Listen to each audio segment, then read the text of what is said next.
just gonna get a little test here. 1, 2. Count 1, 2. Now can you... Hell yeah, brother. Talk normally. Oh, shit. so Hello. Hello. You gotta get the levels. Got to get the levels. You alright there? Yeah. Alright, talk again normally. Hello. Let's all go to the lobby. Let's all go to the lobby. Let's all go to the lobby.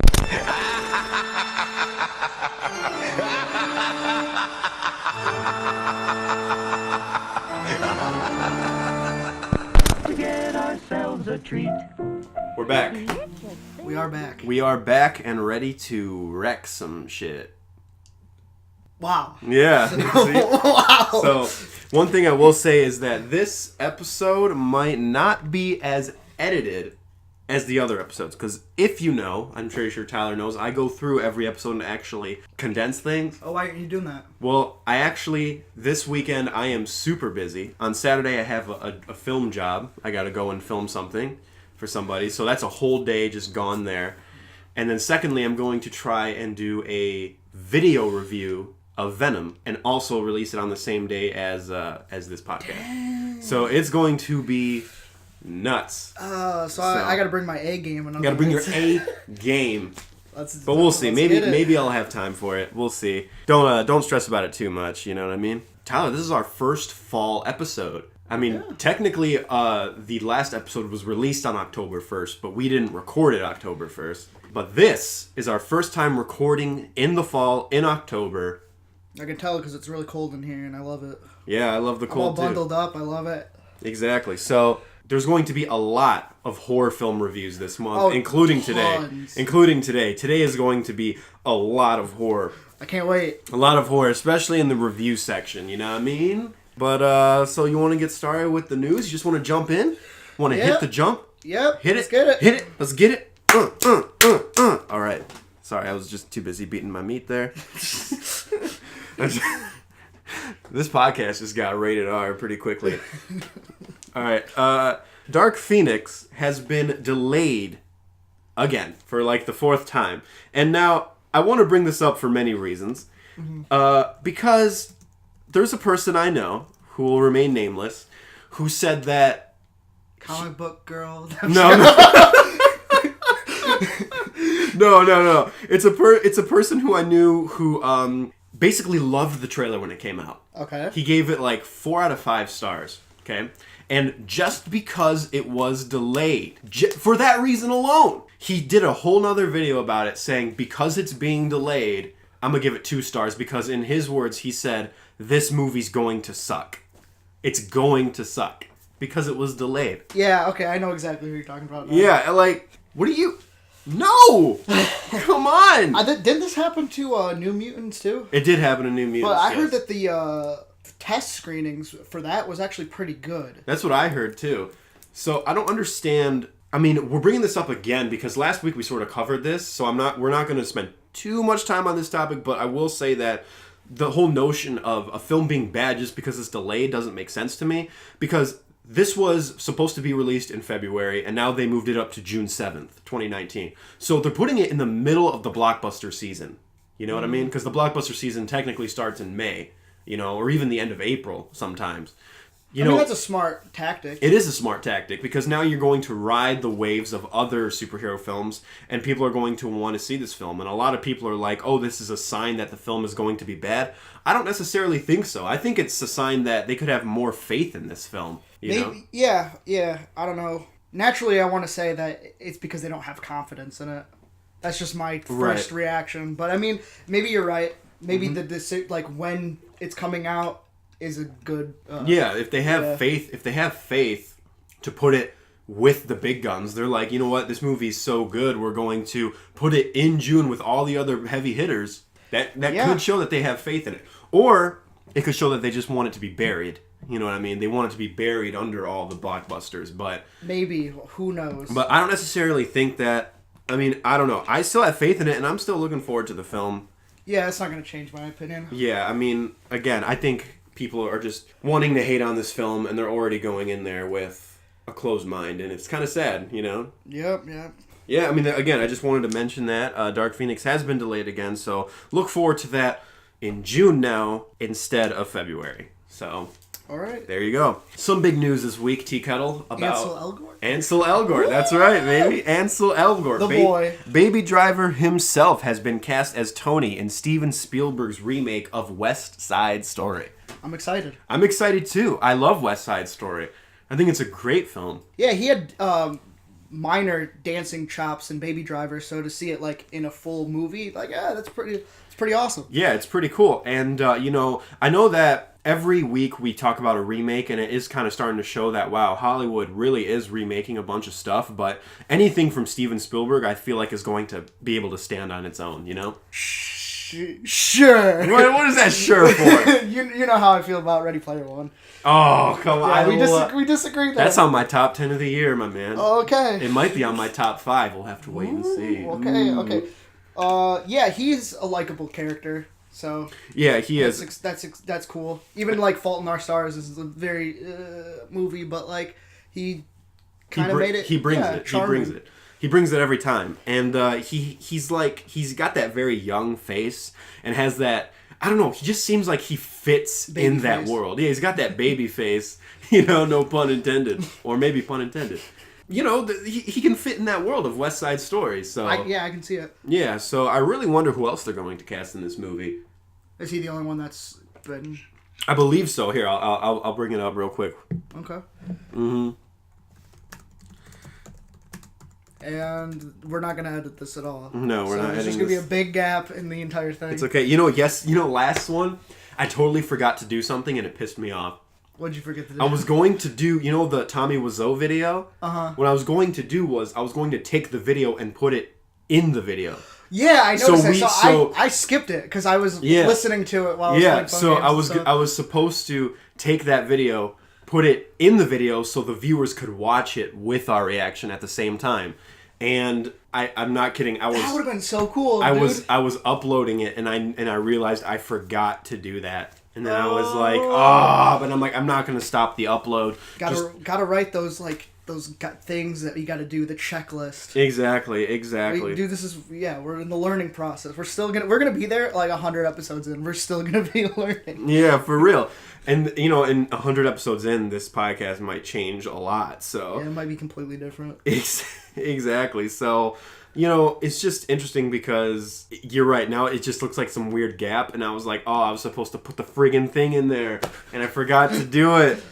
Dang it. So now it's just kind of awkward. So Ansel Elgort has been cast. And then there are other people who have not. The other people have not been cast. Maria, Antina, Bernardo. They haven't been cast yet. But there are some names being thrown around. What's that? And they're kind of... I don't know. Hit me. The ex-singer of Fifth Harmony and now solo act Camila Cabello. I don't even know who that is. She's like a pop singer. Okay. She's a pop singer. Liam Payne from One Direction. Okay. And Glee actress Naya Rivera. Okay. Are in talks. That's all I got here. So just a bunch of people that can't act but can sing? Right. Oh, lovely. Yeah, because we can't get both. Can't get both. It can't be... Yeah, it's got to be one or the other. It's got to be one or the other. You know what I mean? So, I hope it's good. And again, I'm not going to, shit on those people. Who knows? They could be great. Yeah. Harry Styles was good in Dunkirk, even though he didn't really say or do... is he the silent guy? Yeah. No, he wasn't the silent guy. He was... I think he was one of the survivors at the end on the train. Oh, okay. But still, it was good. So maybe with a good director like Steven Spielberg, they can bring those performances out. Sure. Again, they're just in talks. It's not confirmed. The only one confirmed is Ansel Elgort as Tony. So I think it's going to be great. Good stuff. Yeah. What, you think it's going to be like in that classic style of all the bright colors and the... With knowing Steven Spielberg, probably. Yeah, he's definitely a fan of that golden age. He's a man of that time. Exactly. So he's still killing it, man. He's still one of the greats killing it. Because if you look at all the film school brats, which was Lucas, Spielberg, Coppola, De Palma. He's one of the only ones that are still relevant. Yeah, he's one of the only ones still relevant and only making good stuff. I love Coppola, but his last 20 years. Yeah, 20 years. Haven't 20 been that years. great. And then I don't even know what De Palma's been doing. And freaking, who made the one with Val Kilmer? It was Coppola. Yeah, the one with Elle Fanning. I heard that was terrible. Oh, yeah, I didn't see it. Yeah, I forgot what it was called, but... Some horror film. Yeah, it was like some horror film. I heard it was just really, really bad. And of course, Lucas is not making anything. Yeah. So, you know, apparently he's making films for himself, just like privately. The true definition of an artist. Exactly. He wants to make his own films by him, like for himself and his friends, he said. So, All right. Well, I mean, to each their own, you know what I mean? So, hey. But yeah, he really is the only one still consistently making great films. Yeah. I mean, Bridge of Spies. I actually didn't see Bridge of Spies, but I heard it was great. Oh, neither have I. I liked The Post. I thought The Post was good, and I of thought course, it was good. I forgot about that. Yeah, and you know how I feel about Ready Player One. Yeah, so. you know how I feel about it. Yeah, yeah. Fight me, bro. You want to fight? Yeah, we'll fight during our top 10. All right, let's do it. So, speaking of Lucas, Okay. some Star Wars news that was released. This is kind of more TV news again, but I really wanted to mention this. Disney has their new streaming service they're going to release, of course, because everyone has a streaming service now. Why wouldn't they? Yeah, makes money. Yeah. Jon Favreau is spearheading this new Star Wars series. And we've known this for a while, but it has just been revealed about 2 days ago what the series is about and what it's called. And it's called The Mandalorian. Now, Brian is freaking out about this because Brian is huge into the Mandalorian lore of the Star Wars universe. And if for those of you who don't know, Mandalorian is basically a race of people and bounty hunters consisting of Jango Fett and like Boba Fett and like those type of people. If you're a Star Wars fan, you know the gist. I'm not going to dive too hard into it. So it's going to be like a Western. It's going to be a Western, yeah. Even to the point where the synopsis, and Brian brought this up, the synopsis of the series involved the word gunslinger. And it's about a lone gunslinger. Yep. So it doesn't, it's not about Jango Fett or Boba Fett. It's about a lone Mandalorian gunslinger. So it's about a new character. And it takes place in between episode 3 and 4, in between that timeline. What's cool about this to me is that it reminds me of Firefly already, like the sound of it. Mm-hmm. Firefly only lasted one season. It was an incredibly popular show, but it was so expensive to make, and then Fox ended up dumping it. They had some half-assed movie Serenity to like cover up the rest of it, and it didn't really do its job to me. But I do love Firefly, so I'm really hoping this is like that. Exactly, and Jon Favreau being behind it, that's just... Rip. It's my friend Nick texting. Let's go, Nick. Let's go, Nick. Come on, you text me, bro. Guest appearance. I'm supposed to be borrowing his camera today. Oh, yeah. So, we're trying to figure that whole thing out. So I'm going to text him later. All right, so, yeah, being that Jon Favreau is behind it makes me super excited as well. Mm-hmm. And, you know, have you heard some of the people directing this, actually? I did see a couple names. Yeah, like Taika Waititi. There we go. Is directing an episode. Bryce Dallas Howard is doing one. Yeah, and then that's cool. I mean, that's cool. It's weird. Jon Favreau is writing it, and I think he's the showrunner. For those of you who don't know, like, a TV works differently than movies, whereas a movie has a director who has the singular vision. For TV, because there's so many episodes, sometimes there is one director who does every episode if it's like a mini-series, like Maniac. Cary Fukunaga is doing that. But with a series with like a long episode count, usually there's just a showrunner who basically spearheads it and then sort of has like a director just come in and do every episode, you know, a different director, you know.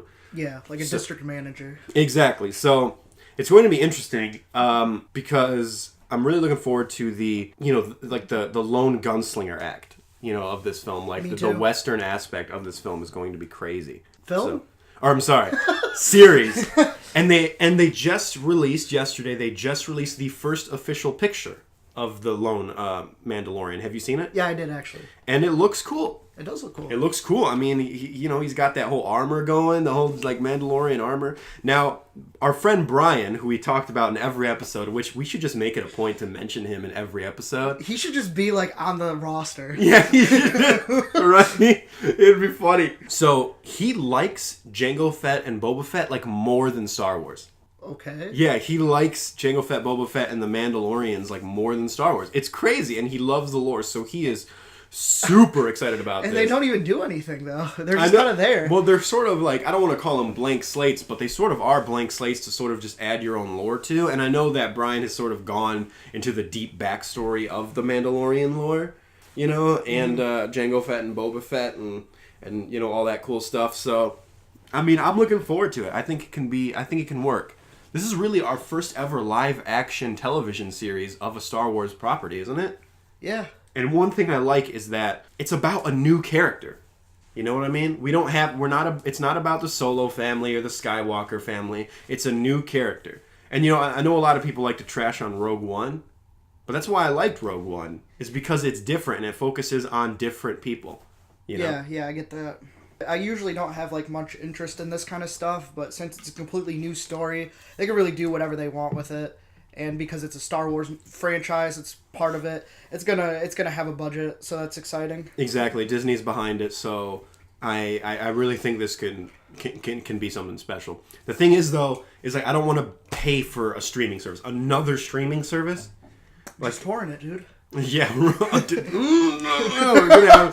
we're gonna have to edit that out. Oh boy. No, that's a joke. It's a joke. I know. So I'm joking, Jonas. We don't do that. No. Nah, dude, I like to pay for quality. Exactly. So if it's good enough, we want to support Star Wars, and you know, I'm a big Star Wars fan. I like the Disney stuff. I am a Disney Star Wars defender, and I will forever be a Disney Star Wars defender. So, anything else you got to add, my boy? Well, let's get to that next stuff. I already know what it is. You already know what it is. Then Rambo 5. Rambo. It's now a Western. It's now a Western, apparently. So they just released a picture of Sylvester Stallone as Rambo, John Rambo, in Rambo 5. My biggest question is, T-Kettle, is why? Why? Dude, I don't have the answer for it. If Why? you throw the name Rambo in the movie, like, I don't think it's going to change anything. I don't think people are going to flock to it. It's Exactly. kind of a dead name. And if you just wanted to make a Western with Sylvester Stallone in it, you could have named it anything, and it would be just as popular. The thing with Sylvester Stallone being a cowboy on a horse is that that's the horse that he beat to death after this photo was taken, because he wanted to resemble the franchise. Wait, what are you talking about? Let me rephrase that joke. What? That was bad. The horse that Sylvester Stallone is straddling right now is the dead horse of this franchise that he keeps beating. You know what I mean? Okay. There we go. Like, this franchise keeps beating that dead horse. Like, first of all, Rambo, the fourth Rambo that was just called Rambo, was pushing it. All right, it was pushing it because of his age and all that stuff, which is not like a bad thing to call someone old. He's an old man. You know what I mean? Especially now. You know what I mean? The last Rambo was kind of pushing it, but it was still, you know, believable in a certain sense. This, man, come on. What are you gonna do now? What are you gonna do now? Come on, His man. get-up is so funny to me, too. It is like, funny. It's such a silly-looking hat. Yeah, it's so strange. Like, what, does Rambo own a ranch now? Which is like, what's the conflict going to be in this movie? Like, what's the conflict? Is he going to fight, like, North Korean, you know, like, terrorists or something? Like, on his ranch? Like, and I know that we shouldn't judge movies by photos, but we're not necessarily judging the film by these photos. I'm judging Rambo. Yeah, that's like what I'm Rambo. judging. Like, first of all, Rambo is not a lucrative IP at the moment. No, not at all. You know what I mean? Speaking of which, I just rewatched First Blood a couple days ago, and it's a great film. And it's just really weird that film got turned into such a weird franchise. You know what I mean? Yeah. The first one was a heavy allegory about the Vietnam War and like post-traumatic stress disorder, and you know how all these soldiers came back really messed up, you know, because they lost everyone, and it was a really intense movie and a really good film. And now it's just weird to go back in time and look at and to just show Stallone and be like, this is it, Stallone. This is what this franchise is going to turn into. I wonder if this is going to be the final entry. I hope it is, man. Again, like, he sort of likes to beat these franchises into the ground. Now, that being said, Creed is doing really well. Yeah. And Creed is doing really, really well. But I don't know about Rambo, man. Like, I just don't know if Rambo has the same legs as the Rocky franchise. No, I actually don't. I'm not too familiar with it. I don't think I've ever seen a Rambo movie. Oh, really? They're just not really my thing. I mean, action films, I like them. Yeah. generally, just have no interest in that. I don't know, man. I'm not gonna buy it. I'm not gonna buy Sylvester Stallone jumping around, doing all this stuff. Like, I can't, I can't. I think, and I'm saying it right now, I think this is gonna bomb as hard as, like, Ben-Hur did. Yeah, I could see that. It's going to be interesting. I mean, the last couple Expendables movies haven't been great at all. First, I didn't even like any of them. Okay. So, like, the first one is fun in a campy sort of way, because you get all, like, these 80s action stars, like, together to, like... Yeah, the new ones, But, man, like, 2 and 3 were just... Oh, boy. I didn't even see the third one because it looked so bad. But what's funny about Rambo is is the weird titling of the movies. Because the first Rambo film is called First Blood. Mm-hmm. And then the second one is called Rambo First Blood Part 2. Okay? Second Blood. Yeah, Second Blood. And then the third one is Rambo 3. So they just removed the First Blood. Like, they just removed it. So then after Rambo 3 comes Rambo. Okay. Okay. All right. I mean, jeez. I'm like, okay, interesting. James Cameron actually wrote the second one, believe it or not. Okay. Yeah, with Sylvester Stallone. So, I mean, Sylvester Stallone's a talented guy. I mean, he wrote Rocky, and he's done some really good stuff, but I don't know, man. Rambo 5? Rocky 5? Apparently, it's going to be him trying to save his friend's daughter who's been kidnapped by the Mexican cartel. And they haven't learned their lesson. Yeah, exactly. Like, everyone knows. Everyone should know at this point. Yeah. There's been 4 Rambos. Everyone should know his reputation. Exactly. So this is being directed by a new director, first-time director, who's been known. Oh wait, no. Sorry, my bad. He's actually directed one other film, Get the Gringo. Oh yeah, I've actually heard of it. So I've heard that Mel Gibson one. Yeah, right? It's the Mel Gibson film. So I don't know how that turned out. I don't know if that was a good film or not. I actually heard it was pretty alright. Yeah, I'm looking at it right now, and 6.3 out of 10. Ooh. It's like, oh boy, I don't know about that. Yeah, but, that's IMDb though, right? That's IMDb. That's for normies. But 81% on Rotten Tomatoes. So yeah, it could. There you go. In the elite Letterboxd community, yes. it got some alright stuff. Okay, that's good. So again, Rambo 5. It's got to really just no. Yeah, it's a no for me at the moment. Again, I don't like to judge films before they come out because like a trailer or anything. But I think this trailer has to sort of blow me away, and it's got to get some good reviews. You know what I mean? Yeah, absolutely. It's got to get some good reviews. Again, I have an open mind. It can work. I said the same thing about Rambo, and I actually liked Rambo, the fourth one. So, we'll see. Although that movie was freaking brutal, man. Gory as all hell. Like, oh, God. But yeah, so, again, we'll leave you with the question that we asked when we first started talking about Rambo 5. Why?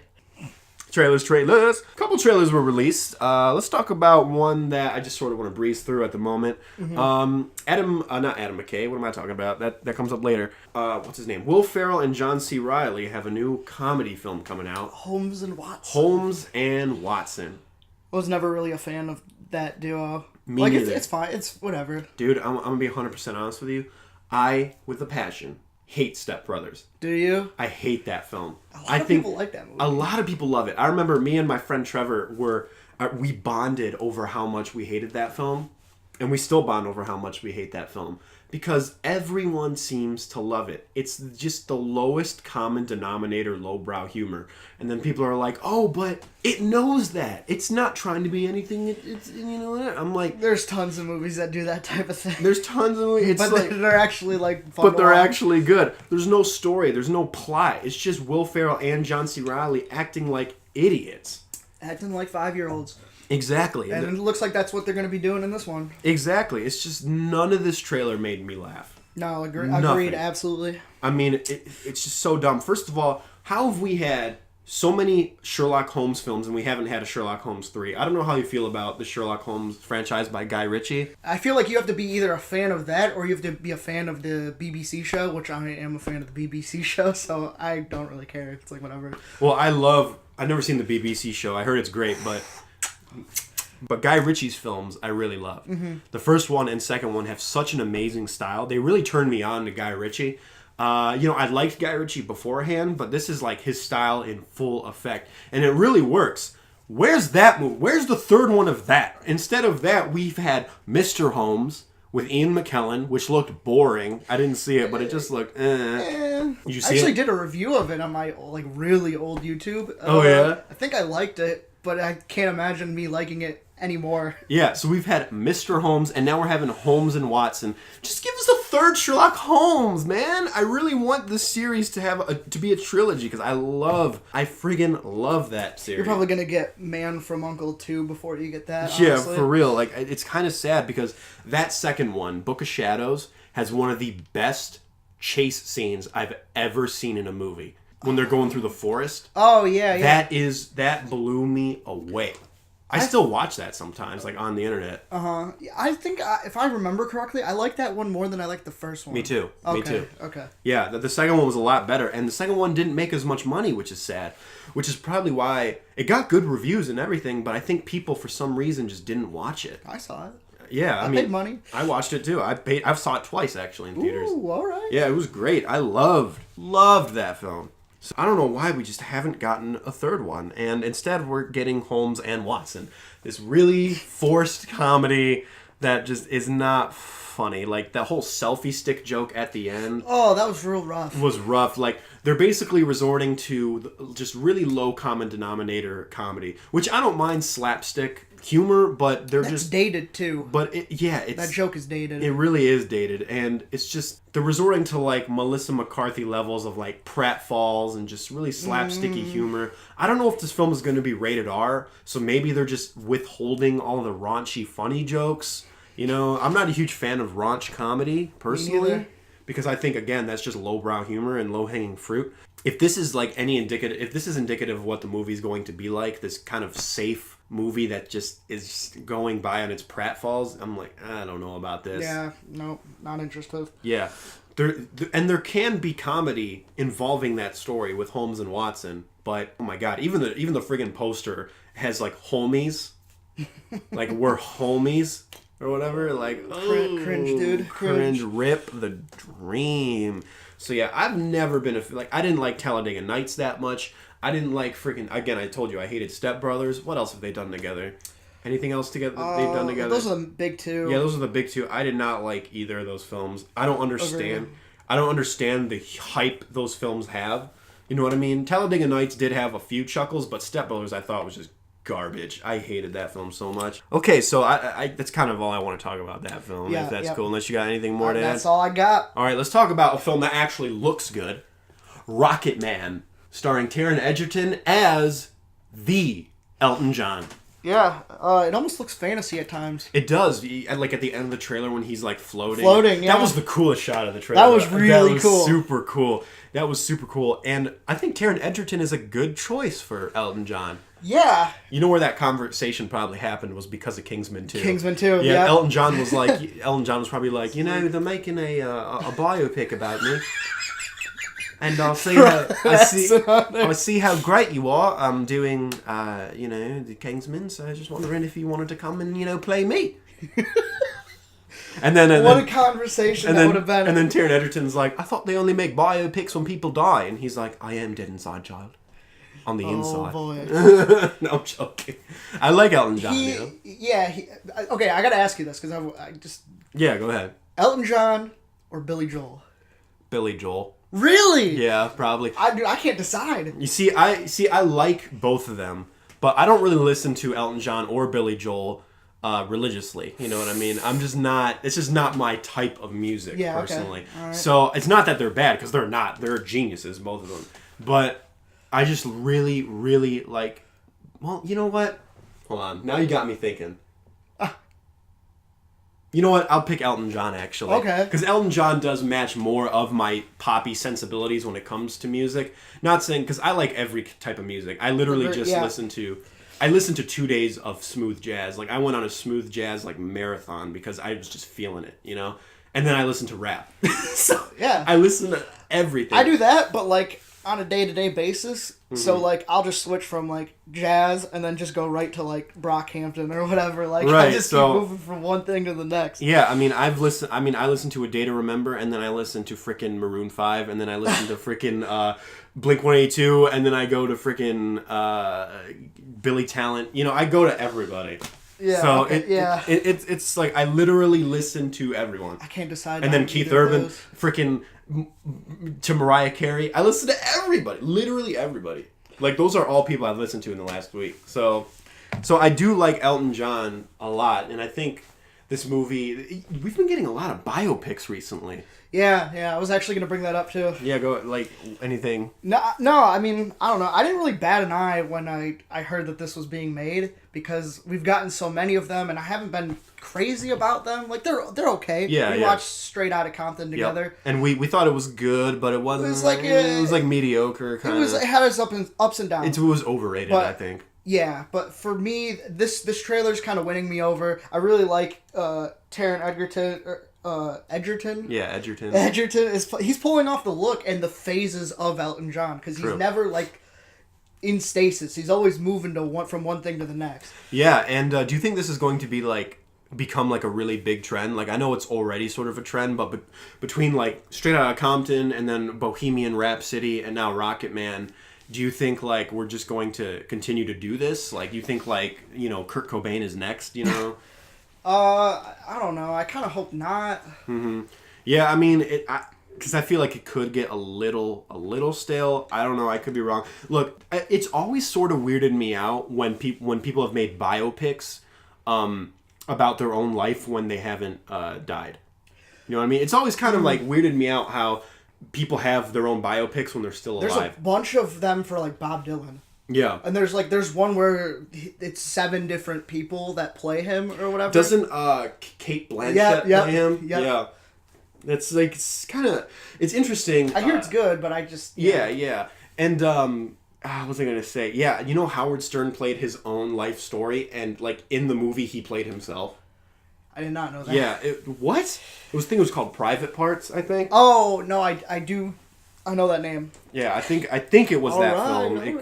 Yeah, it's like you play your own life story and you're still alive. It's like that's just kind of weird to me. I don't know, but again, kind of self-absorbed. A little bit, but I mean, to do a biopic of Elton John, like it could be. Hey, man, he'll be alive to see it, so that'll be a cool thing. It'll be a cool experience.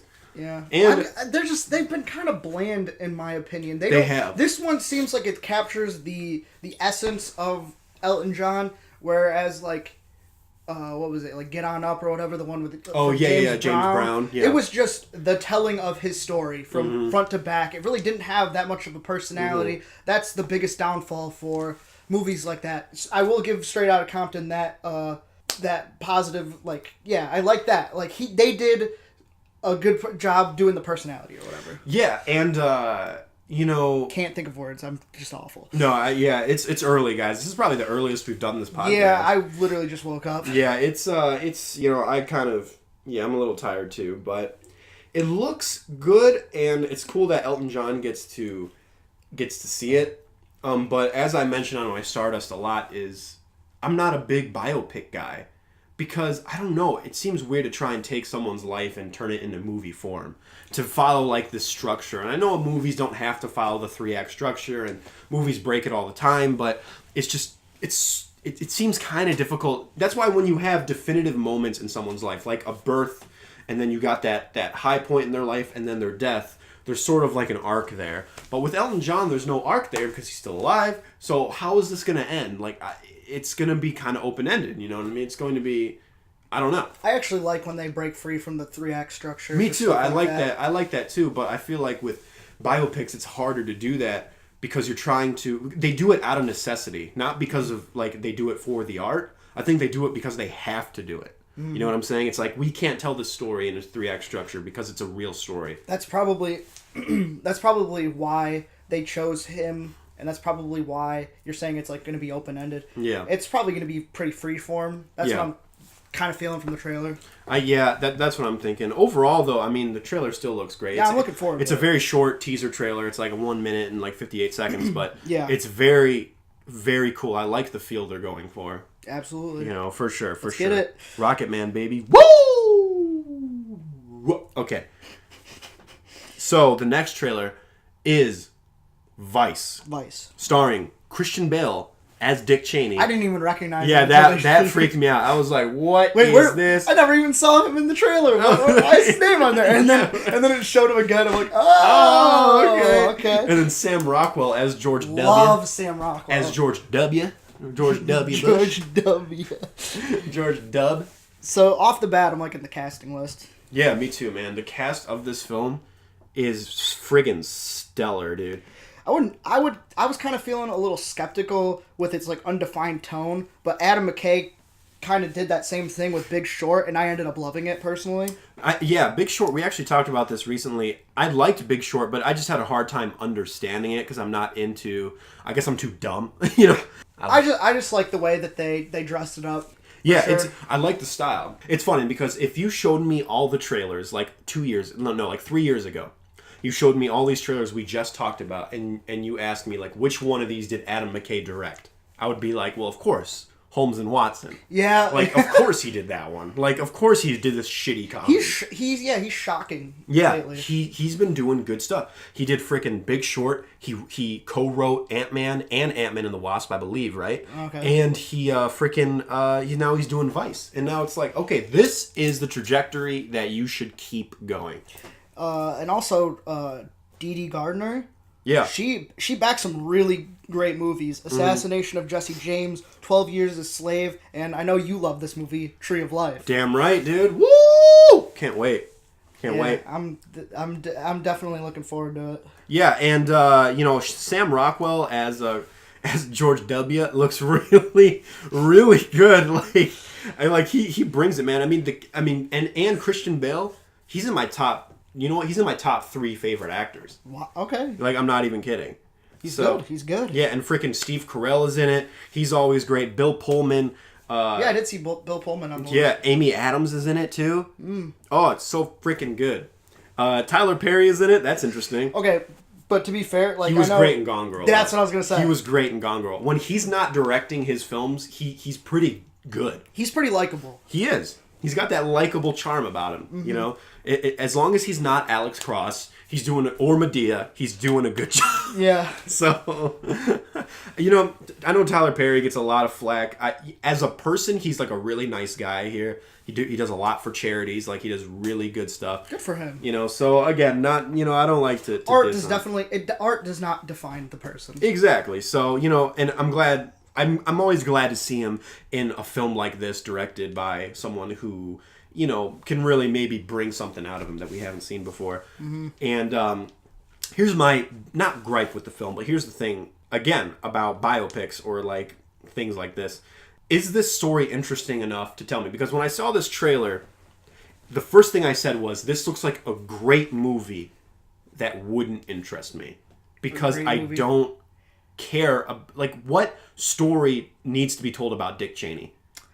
I know he shot his friend on accident hunting, but there's obviously, is there something behind the curtain that we don't know? It did say something like the shocking story that you don't know, or something like that. Like the truth of Dick Cheney, and it's just maybe he does know something that we don't know. Maybe, or do you think this film's going to be like propaganda-esque? Because I know Adam McKay is pretty outspoken about being very liberal-minded and stuff like that. So do you think he's going to bring that sensibility? That could definitely be a concern. I don't really care personally. Like, I kind of like directors' voices. It, because I like to see how they can voice themselves. Even if a film has like an objection to my viewpoint, not saying my viewpoint is conservative or liberal, I'm just saying, like, even if someone goes against my view, it still interests me if it's a good film, you know what I mean? Yep. It's not even just that, it's just, is the story of Dick Cheney, like, interesting enough to keep me interested? Is it interesting enough to keep me invested in this film? Because I kind of felt the same way about The Post. Like I said, I liked The Post, but the story isn't necessarily something that interests me. You know what I mean? It's a great film, but it just didn't... The subject matter in and of itself in the film didn't interest me. I kind of agree, but I like the way that they connected it to something that I am, like, interested in by the end of the movie. That's true. There's a lot of heavy allegory of what's going on now. It's the same thing that was happening back then. Mm-hmm. But so hopefully there can be something in this movie Vice that we just don't know about. True. Maybe it's about his true character, like maybe he did a lot behind the scenes. Who knows? We'll find out because I'll go see it. Yeah, it looks good. You know, Adam McKay has done some good stuff recently. Yes. So I am freaking looking forward to it. I'm glad he stepped out of the Step Brothers and went into The Big Short. We always do callbacks on episodes. We do.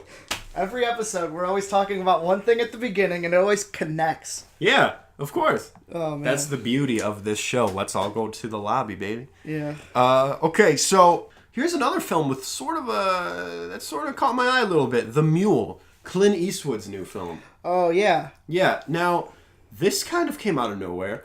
I'm really happy that Clint Eastwood is still doing movies, man. He hasn't acted in a while, right?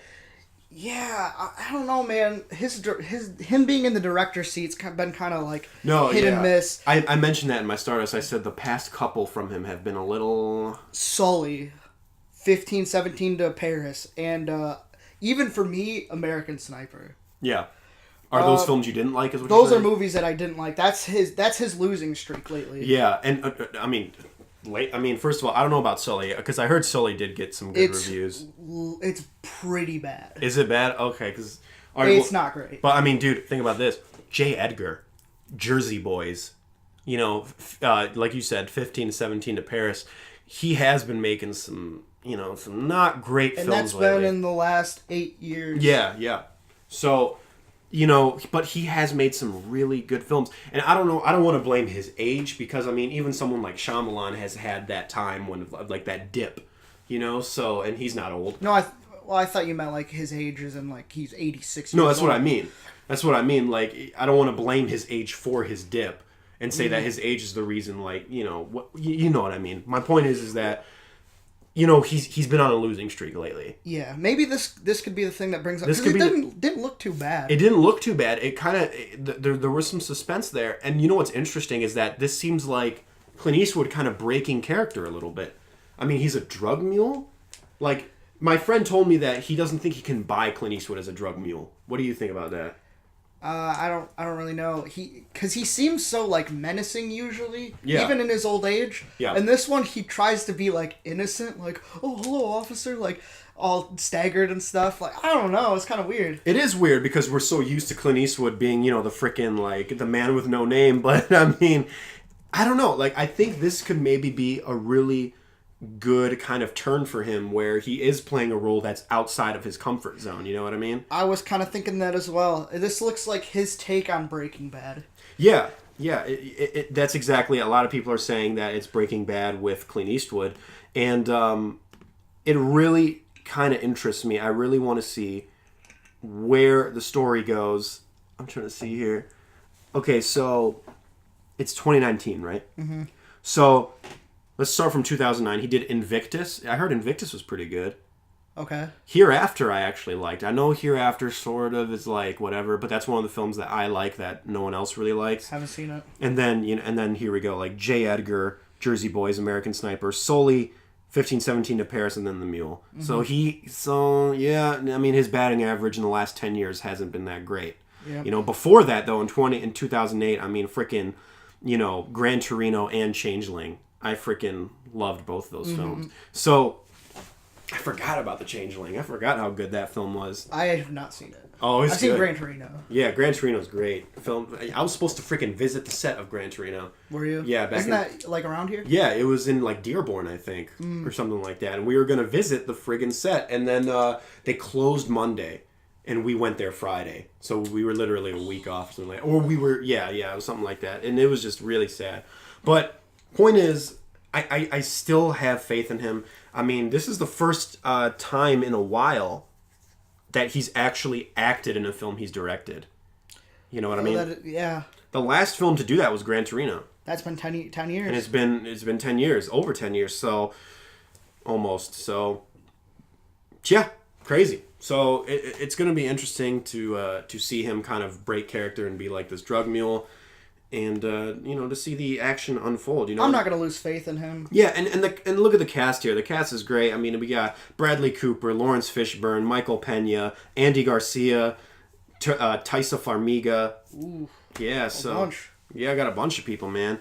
Allison Eastwood, his daughter is in it. So his whole family is just, they're all actors. Yeah. Scott Eastwood, Francesca Eastwood.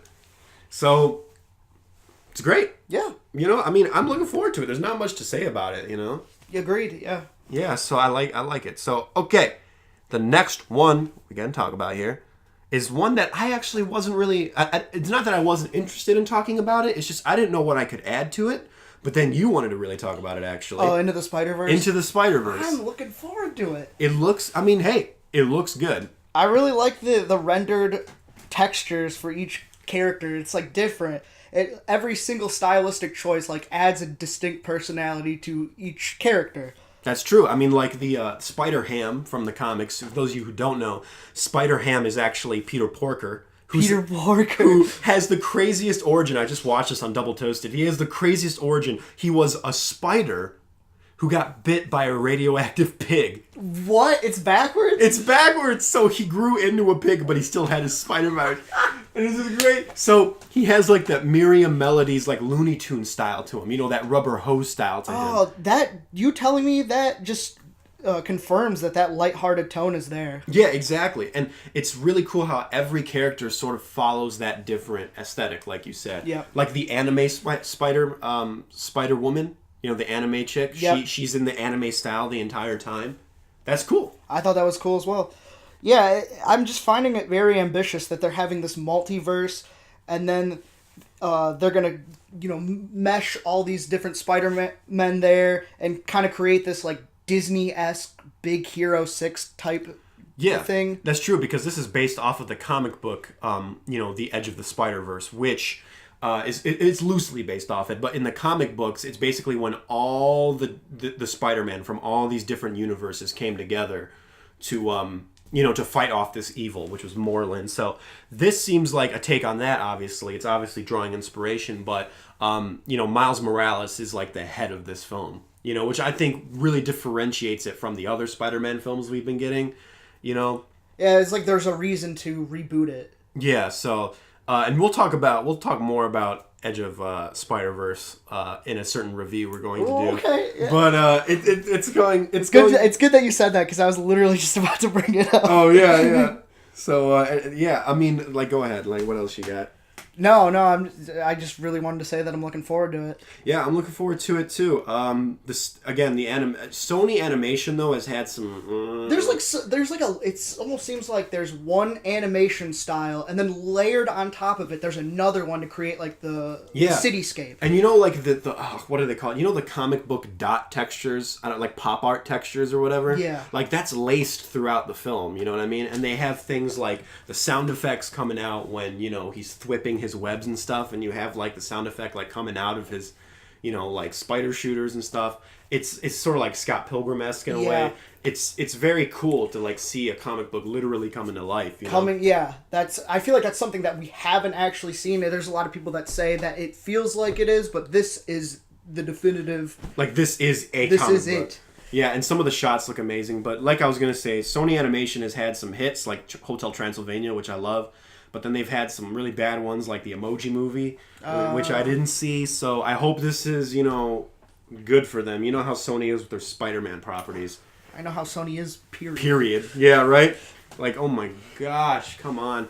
I will get more into that later. But overall, I'm looking forward to it. I don't have much to add about this one. No, I think I've made my point. Exactly. Looking forward to it. Looking forward to it. There you go. So recent releases, we're going to breeze through this as well because we've seen so many recently seen is going to be 90% of this podcast because it's going to be nuts. Yep. So Star is Born, Venom, and The Hate You Give all come out this weekend. Are we going to see them? I'm going to see Star is Born on Sunday. Are you? I am with my mom. Ooh, I really don't want to see it, but something tells me I'm going to be drawn there. Well, here's the thing. Brendan saw an early screening of it, actually. What did he say? And he texted me, and he's boy. He's like, dude, it's amazing. He's like, it's so good. So, I'm kind of looking forward to it, but I have sort of been on, the other end of the spectrum a lot lately, something with Crazy Rich Asians, when everyone and their mother was praising it. I watched it and I liked it, but I gave it 3.5 stars, and everyone was on that 5-star train. That's not that bad in all reality. And no, I'm just saying, like, this could be that situation too, where everyone's sort of praising this film, and I if I don't like a film, I'm not gonna hide that fact. Like, I didn't like Lady Bird. I gave Lady Bird 2 stars. You know what I mean? And everyone loves that film. I do too. So I mean, yeah. So I hope this isn't that situation. I hope it really is great. I heard it's a bit long. I heard it's like 2.5 hours. Oh boy! So I better bring a blanket and pillow. So I mean, I still have faith though. I like I said, I keep an open mind when I go into films. And You know what? I will. If anything, there's one thing that I think he can get right is like the live concert feel, the energy of that. If anything, that will be good enough for me. Yeah, I heard the soundtrack is really good in this film. So, Doesn't really seem like my type of music, but whatever. I mean, we'll see. I mean, it's being praised so much to the point where I can't ignore it anymore. I have to see this film because I mean, my mom wanted to see it anyway, so I probably would have saw it anyway. But I mean, man, like, if it's great, I'll come back here and I will praise it. You know what I mean? So will I. Yeah, there you go. You know what I mean? So, yeah. So, are we going to see it? My answer is yes. Your answer is maybe? I'm probably going to have to. All right. The Hate You Give. The Hate You Give. The Hate You Give, man. We already got a lot of movies that felt like this year, especially like Blind Spotting. It almost feels like the exact same premise. Yep. I was interested in Blind Spotting if for only Daveed Diggs. Yeah. I love him. I wanted to see Blind Spotting, but I just didn't catch it in the theater near me. Everybody loves Daveed Diggs for Hamilton, but Clipping, his experimental hip-hop group, is so good. He has a space opera hip-hop album. That sounds amazing. It is amazing. He is one of the best hip-hop artists around right now. Mm-hmm. I really wanted to see his movie, support him. But this movie kind of looks like the Lifetime teen version of that. It really does. So if I wanted to see either of them, this is probably Blind Spotting would be the better option to just go see. I feel like if this film was a person, it would have cement blocks for hands. Why do you say that? Because this film is so heavy-handed. Just from the trailer alone. Like, I was like, look, again, I'm not taking a political stance here. I will never reveal my political stance, but regardless if you're right or left, I am not a huge fan of politically charged films. At least not like this, where it's clear propaganda. You know what I mean? This film is very, very propaganda. I'm not saying I disagree with the film's message. I'm not saying I agree with it. I'm just saying that this film has such an agenda that it's hard for me to really get interested in it. Because for me, personally, I'm not into politically charged films with this much agenda that seems really heavy-handed, And that's fair. And I go to movies a lot to escape, you know what I mean? And that's not saying that, I can't handle reality and watch it in a film. I'm just saying that for a lot of films, I like to escape, you know what I mean? Even in a film that is... And it's kind of hard to do that when the movie is like reality. It is reality or like, And it's not that I can't watch films that are reality. I love films that are reality, but I just feel like this is the type of reality where we're living in it, and I don't want to just go to a movie to be reminded that we're living in it. You know what I mean? Mm-hmm. It's just not something I am interested in. Okay. So I'm a no for this one. I'm a no. I think I'm just gonna stick with Blind Spotting. Yeah. So. All right, and then the other big film that was released this weekend was Venom. Okay, yeah. And are we going to see this film? The answer is yes. Yes. You know why? Because we saw it yesterday. And more on that later. More on that later, because we have some stuff to say about this film. We do got some stuff to say about it. We got some stuff to say. And that's all for recent releases, guys. I didn't do the freaking... recent releases. You know, you can throw it in later. I'll throw it in. No, it's fine. This is it. All right. Recently seen.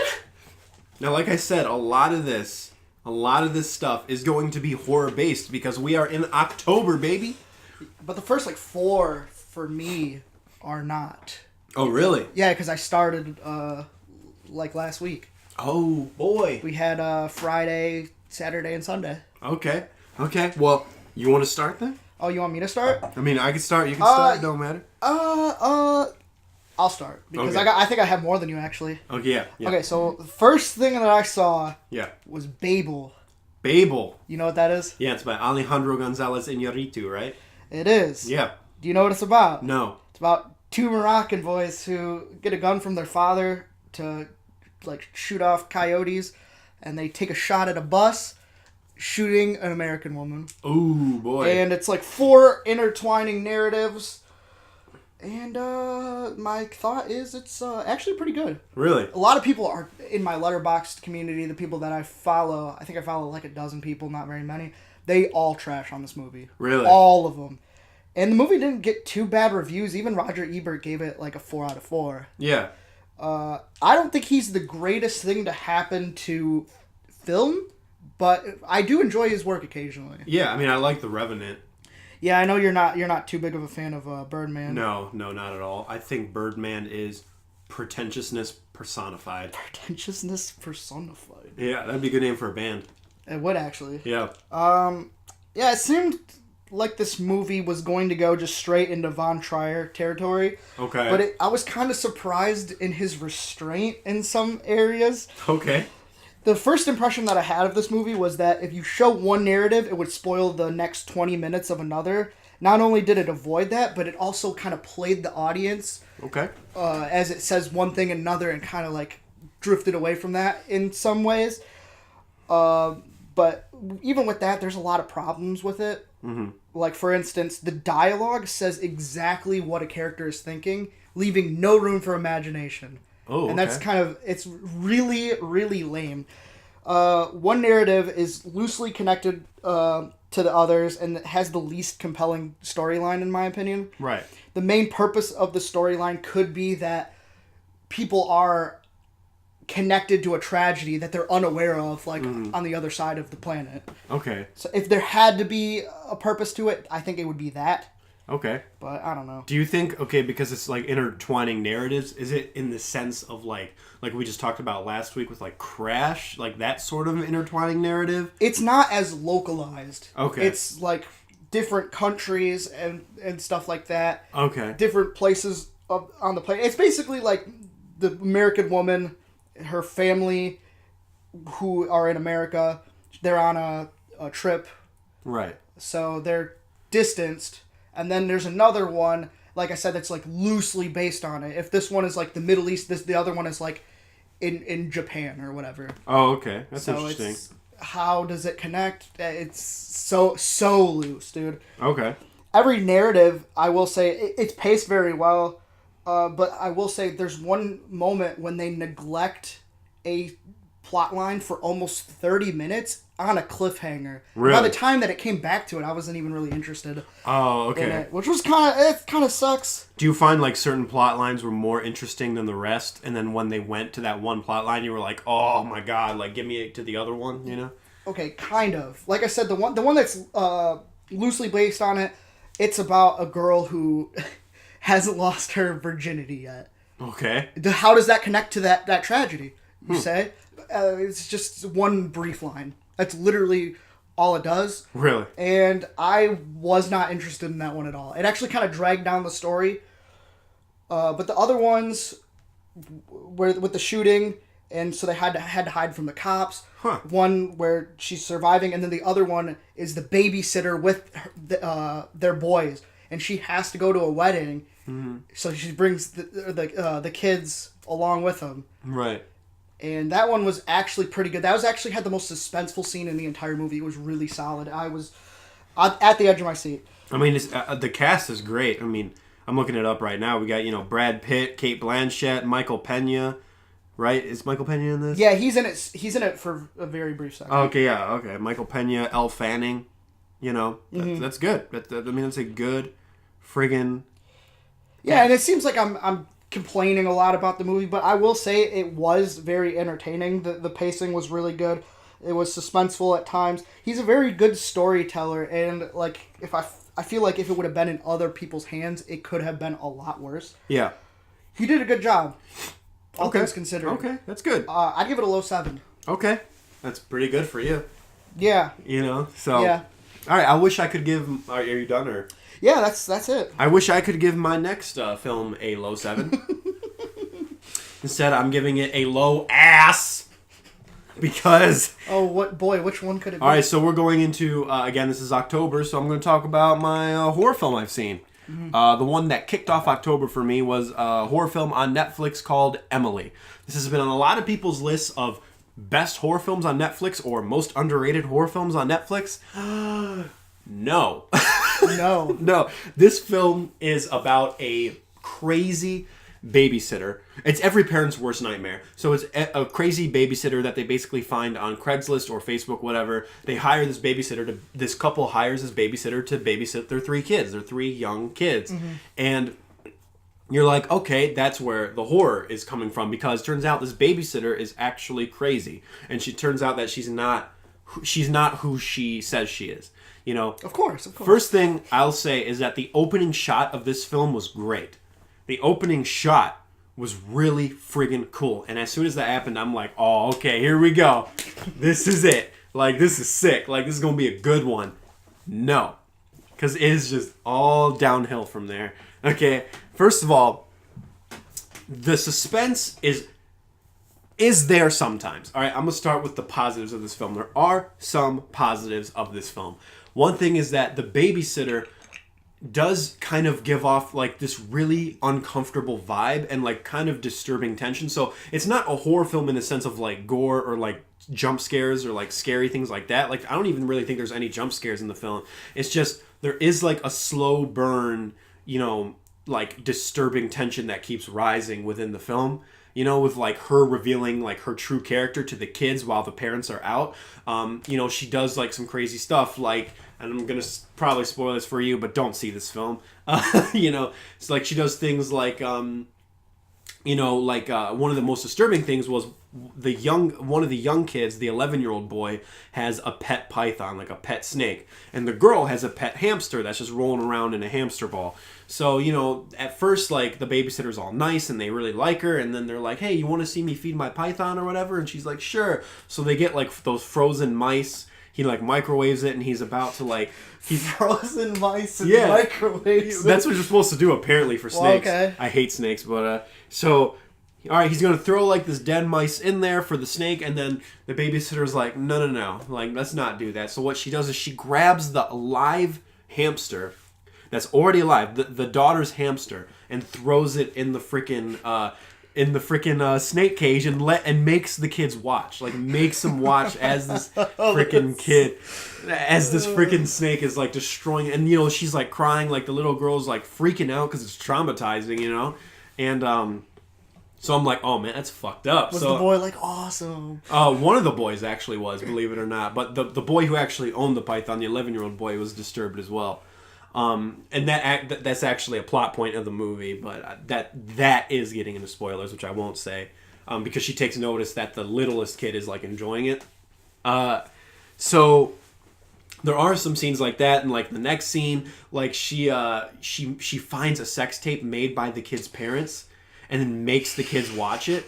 They're like, movie night, like, let's make the kids watch it, and it's movie night, yeah, and it was like really messed up, and I'm just like, what the this is weird. Like, and I thought it was like doing, like, it wasn't great, but it was like sort of decent, because it was like, oh wow, this is disturbing, like there's some disturbing tension here, you know. It's not great, but you know, it's still keeping me. And then there's this part here that made me laugh my ass off. It made me laugh my ass off. So you're seeing this, and after this they play hide and seek, right? And you know, so the littlest, the 11-year-old boy, who's like the main protagonist, you know, of this movie, you know, he's the one looking, and like the babysitter hides or whatever. And throughout the film in the beginning, there's been like some weird like passes at this 11-year-old. Like, she sort of like flirts with this 11-year-old in a weird way. Like, it's kind of disturbing, you know? Trying to smash, baby. So anyway, so he's looking for anybody. He finds the babysitter in the bathroom, and it doesn't show it right away. It just shows his reaction. And he's like, and then he like hides, because he's like scared by what he says, and then she's like, come on in, like, what are you scared for? And I'm thinking like, oh my god, she's naked, like, this is like disturbing, you know? I'm thinking, oh, okay, this is like a kind of an effective disturbing scene, like it's 11-year-old boy and like there's this naked woman there. No, it turns out she's just taking a shit. I'm pissed. Oh, you told me that, but it's still pretty funny. Yeah, no, she's just taking a shit. Just taking a shit. I'm like, this is not as disturbing. This made me laugh. Yeah, like, come on in. Yeah, like, come on in. Like, she said it so seductively, and I'm like, oh man, here we go. This is gonna be weird. And then she's just taking a shit, and I'm like, what the fuck is this? This is so dumb. From then on comes the dumbest decisions made by any character in a horror film ever. Cliche-ridden, stilted acting, dumb movie with stupid decisions made by these kids. I understand that they're kids, but come on, man. Come on. You live in this movie was released in 2016, I think. Mm-hmm.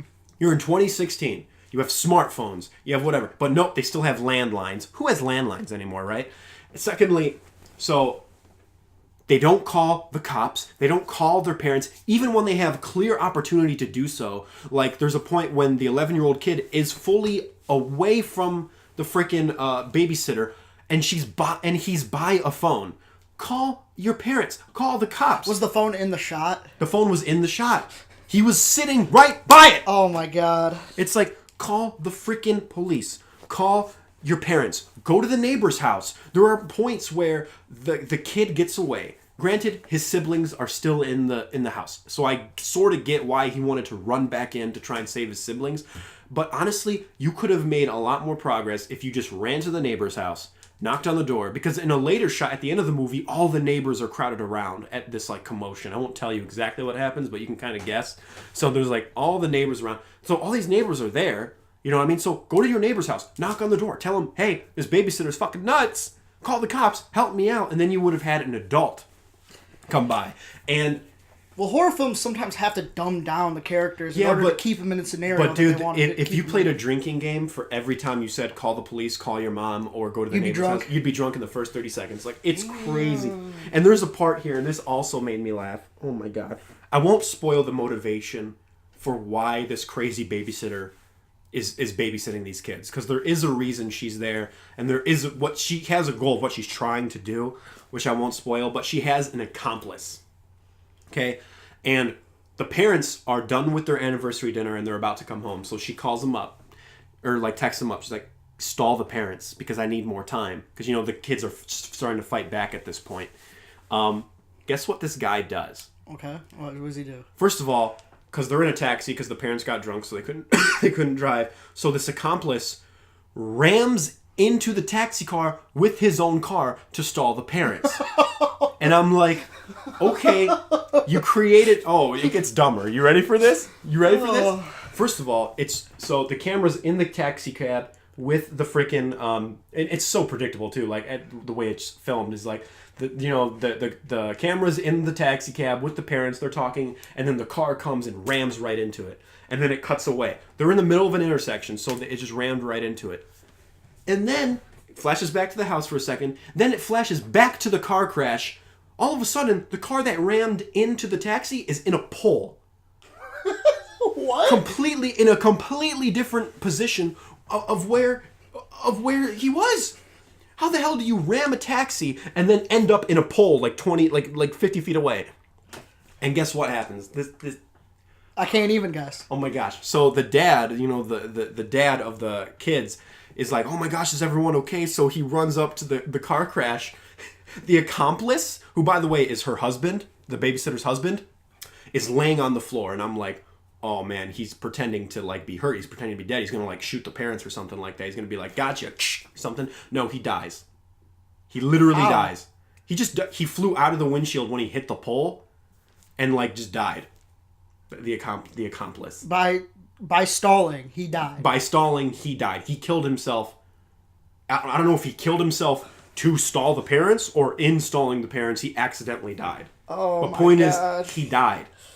That is the dumbest shit That is pretty stupid. ever. Because it keeps flashing back to this guy in a car who keeps texting the frickin', the babysitter, and you're like, okay, this guy's in on it somehow. And then it's revealed that it's her husband, and blah, blah, blah, blah. I won't reveal what they're trying to do with the kids, but it's like stall the parents. It's like, and then he just kills himself. This isn't a Netflix original? No, okay. It's not a Netflix original. And it was, dude, oh my gosh. That sounds awful. If you want to see a movie with a sort of similar premise, that's a better horror film, better suspense film, watch Better Watch Out. Better Watch Out. Better Watch Out is actually a Christmas horror film, which is usually a recipe for disaster, but this one was actually really well done, and it has a great twist, and it's and it's actually like really well acted and filmed, and it has like good suspense, and it's about a babysitter, in a similar setting, sort of. It's a bit different, but it's much better than Emily. Skip Emily. I gave it 2 stars because there were some scenes of disturbing tension. It sounds like you did have fun with it, even though yeah, exactly. I laughed at it, and there were some scenes of disturbing tension. I will give the film some credit. Mm-hmm. They were trying. They were trying, and it sounds like they just gave up halfway through. Exactly, they just gave up halfway through, and there were some scenes that really made me laugh out loud. Sorry, I was rambling. And he gives you another movie to replace it with. That's right. So what's next on your list, my man? All right, what's next on my list? Mm-hmm. Kubrick's last film, Eyes Wide Shut. Ooh, what a strange send-off for him. Mm-hmm. Right. It's about a couple played by Nicole Kidman and Tom Cruise. Mm-hmm. She reveals she's had fantasies about other men, which lead to Tom looking for an encounter of his own. And this brings him to like sort of a strange sex cult thing. Yeah. It's like Lynchian surrealism. It's eerie, puzzling, mystifying. It's everything I love. It brings up several points about fidelity through dialogue, and then shows that there's this temptation of lust that like lurks everywhere. Mm-hmm. And the people attracted to each other have the tendency to flirt unintentionally. That's like just something that the movie kind of points out. Right. Yeah, I was just absolutely captivated by this film.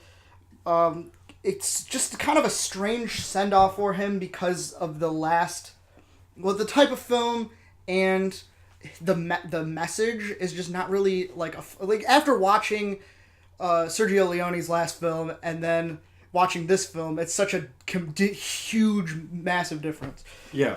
Well, I mean, Kubrick's always been sort of surrealist, though. Yeah, this one is a little bit more, I don't know, terrifying, I guess. It's not playful in any sort of manner. Right. It could have been a drama, but it really just has a lot more in common with like The Shining's atmosphere, the motion of the camera, like it moves around the corners like they do when it's following Danny. Yeah.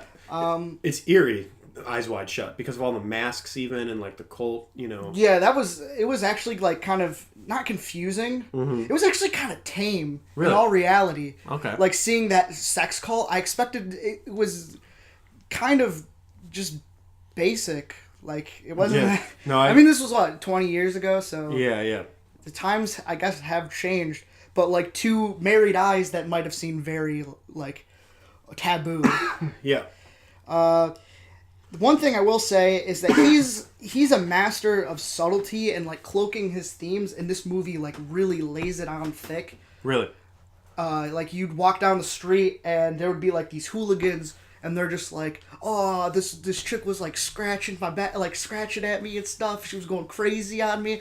It's like really like every single corner that you turn, there's always somebody talking about sex. So it's not. It's a little exaggerated, right? Just slightly, but it's so absorbing that I just kind of ignored it for the most part. Right. Yeah, I mean, I can see why people criticize it. Mm-hmm. It is bizarre and it tackles the subject matter in a weird way. Mm-hmm. But like I said, this is one of those movies that it's definitely a love letter to like people like me. Okay. So for that, I mean, I loved it. I'd give it like a low 9. Did you know that's pretty big for you? Like a low 9? Dang, yeah. that's. I mean, Kubrick's the master. Yeah, I mean he is the master. Did you know that he refused to film in America at that time, so he actually filmed New York in London, and they had to recreate New York for the film. Well, okay, you know what? Now that you say that, that makes a lot of sense. Oh, yeah? It definitely did not feel like New York. Yeah, because it wasn't New York, so that's interesting. You know, and we won't get into the conspiracies. Like, you've heard the conspiracies, right? That, like, the Illuminati was, like, they didn't like it because, like, you know, he was trying to expose, like, you know, like, the secret cult and... Yeah, like, every single person in the upper class is, like, involved in something like that. Yeah. I'm not a conspiracy junkie, so I don't know. That's a bit of a stretch for me personally. I did find it to be a really easy, like, a conclusion from the film. I found it to be very easy to figure out, though. That's something I will say. Yeah, okay, so it's not as ambiguous as... Something like 2001 Space Odyssey? Yeah. No, not at all. Okay. All right. Well... Great stuff. Loved it. Loved it. Okay, well, I got something that I also really liked. Scream 4. I rewatched it. As part of my Halloween binge. And you know what? I really like this film because this film really harkens back to the first Scream, where it really is a commentary on, you know, the horror genre and where horror is in the moment. This being the modern age of horror, it really likes to capitalize on sequels and remakes, and in doing so, it sort of makes fun of itself, the same way the first one kind of did, much more than the second and third one, I think, did. Even though the second one and third one were still satirical, I think this one is probably the most satirical one out of any of them, even more than the first one. It definitely harkens back to the first one, not only in a thematic sense, but just in plot details in general, because they're sort of recreating the first movie, which comes into play later on in the film. One thing I will say is that I saw this film. I did. I saw it on TV years ago, but for some reason I must have like turned it on right when I skipped the beginning or something, because I haven't seen the beginning of the film. So the beginning of the film, like I'm talking like, you know, the cold open, was actually really well done in my opinion. It made me laugh out loud. You know? You mentioned that when you brought it up to me. It was really, really funny, and it clearly tells you what this movie is. It's a satirical look on horror films. The scene with Anna Paquin and Kristen Bell made me laugh so hard because it was so great. And you know, this film is almost a comedy in some areas. It's just so great. And you know, to see all these characters back, I think is great. I think this is definitely one of Wes Craven's better films in his later life. You know, and I think it really harkens back to the original one, which is the best one, obviously. And any horror parody, even something like Cabin in the Woods, is great and it's wholly original, I'll admit that, but you got to admit that somewhere in there, Drew Goddard was inspired by Scream. Somewhere in there, like, he was inspired to do this, like, horror satire, you know, because of Scream. I mean, Scream was basically the first one. It's like the Godfather of that stuff. It's the Godfather of horror satire, and, you know, the fact that it's a fourth movie in the franchise can kind of be off-putting, but I think it was still, like, really cool. And even though there were some cliches, the movie, and I usually don't like this, but I think that this film had pulled it off. The movie acknowledged that it was cliches, and they did something that was, you know, like a turning of the trope. You know, kind of like 21 Jump Street. Exactly. So it acknowledged the cliches, but then like turned the cliche on its head at the same time, and I think it was really funny. One thing I will say is that being that it is a rewatch, the whole whodunit is gone. So I had to try and put myself back into the mindset of like pretend you don't know who the killer is, and I find that to be kind of a not a misstep, but just like a hard thing for whodunits. You know, of the rewatchability factor. You know, that's true. I mean, one of my favorite horror films of all time, though, is sort of like a whodunit. Well, not really, but it's sort of like Psycho. Yeah. You know, I remember I watched Psycho with Jordan once, and this was Jordan's first time seeing it. This was in Florida, and Jordan was like super invested into it, and he actually thought, you know, the mother was the one who was doing everything. Yeah. And it was. It must be really nice to not know. Yeah. And, like, he was legitimately surprised. He was legitimately shocked. And he liked the film. I remember him telling me so. With Scream 4, it's like, okay, I know who the killer is. And one thing I sort of agree with you on, though, is you said you saw it and you liked it fine, but one thing you said was the film didn't leave enough breadcrumbs. That's where for you. whodunits are supposed to come in, and that's where the watchability comes in, is that you get to see how they did the foreshadowing. But there's not really a lot there for this movie. Yeah, there really isn't any foreshadowing to who the killer or killers are. You know what I mean? It's sort of just revealed as like a twist and a shock, but they definitely had, like, I feel like they definitely had it in other Scream movies. Mm-hmm. It's just more so the character archetype. Yeah. That just didn't really make sense to me. Right. Well, I will say that, you know, you're right. There really isn't much breadcrumbs that lead you to suspect that person to be the killer. So when it is revealed that that person is the killer, you're like, okay, I didn't see that coming. Like, that was strange. Yeah. But I did like the reason why she... I'm sorry. Ooh, I'm gonna stop. Okay. I did like the reason why that person was the... Hold on, let me rephrase. I liked the motivation that person had to become the killer. Yeah. You know, agreed. They wanted to become the killer for this reason, and it's like some might say it's a shallow reason, but I'm like, in this day and age, which I think it was a commentary on, that makes sense. You know what I mean? In horror films too. It makes sense to want to be like this. That's more of a reason than a lot of like whodunit mystery horror films would give you. And then the ending shot of the film, which is great, by the way, I love it, reflects on her motivation. Damn it! Reflect the oh god. Oh, I wish we could keep that. I really wish we could too. Because the ending shot of the movie, which is great, by the way, is like it comes full circle with that character's motivation. You know what I mean? With the voiceover and everything, and then like it's just so awesome how that person got what they wanted, but ended up, you know. Yeah. Yeet. Yeet. Yeah, I thought the movie was pretty good. Yeah. Maybe I liked it more just because I saw Emily like right before it, and I was like, oh yeah, that'll probably do it. I think that in my opinion, that's my least favorite of them. Really? You like 3 more than 4? Oh yeah. Yeah. 3 is entertaining. I liked 3, but I didn't.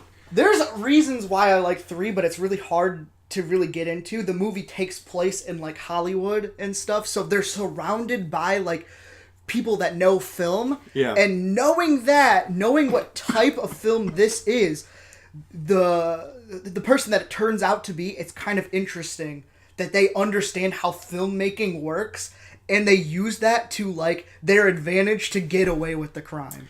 Yeah. It's so like, oh my god, it's brilliant.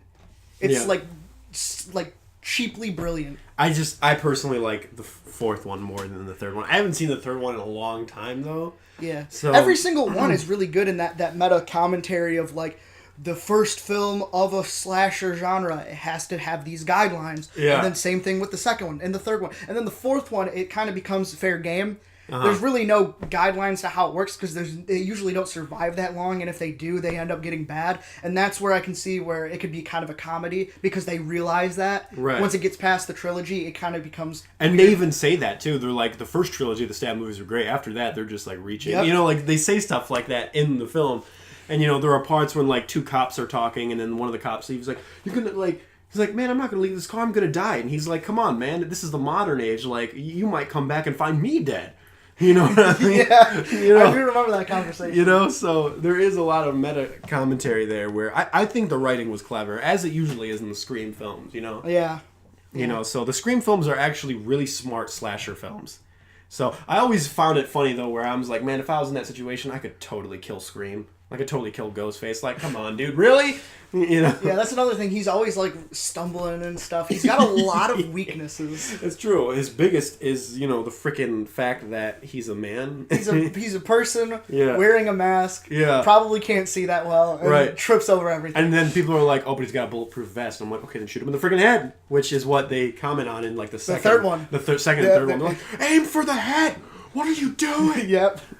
Like, oh gosh, it's great. So yeah, Scream 4, I really liked it. Gave it 4 out of 5 stars personally. 4 out of 5. I'd give it like a low 7. Okay, that's not bad though. Yeah, for me that's not bad. All right, go, my friend. Me. Oh boy.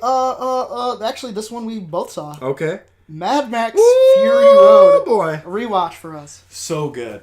I forgot how good this film was. Me until too. I saw it. we were due for a rewatch. That's right. Last time, because I only saw it in theaters in 2015. I saw it and then I never rewatched it.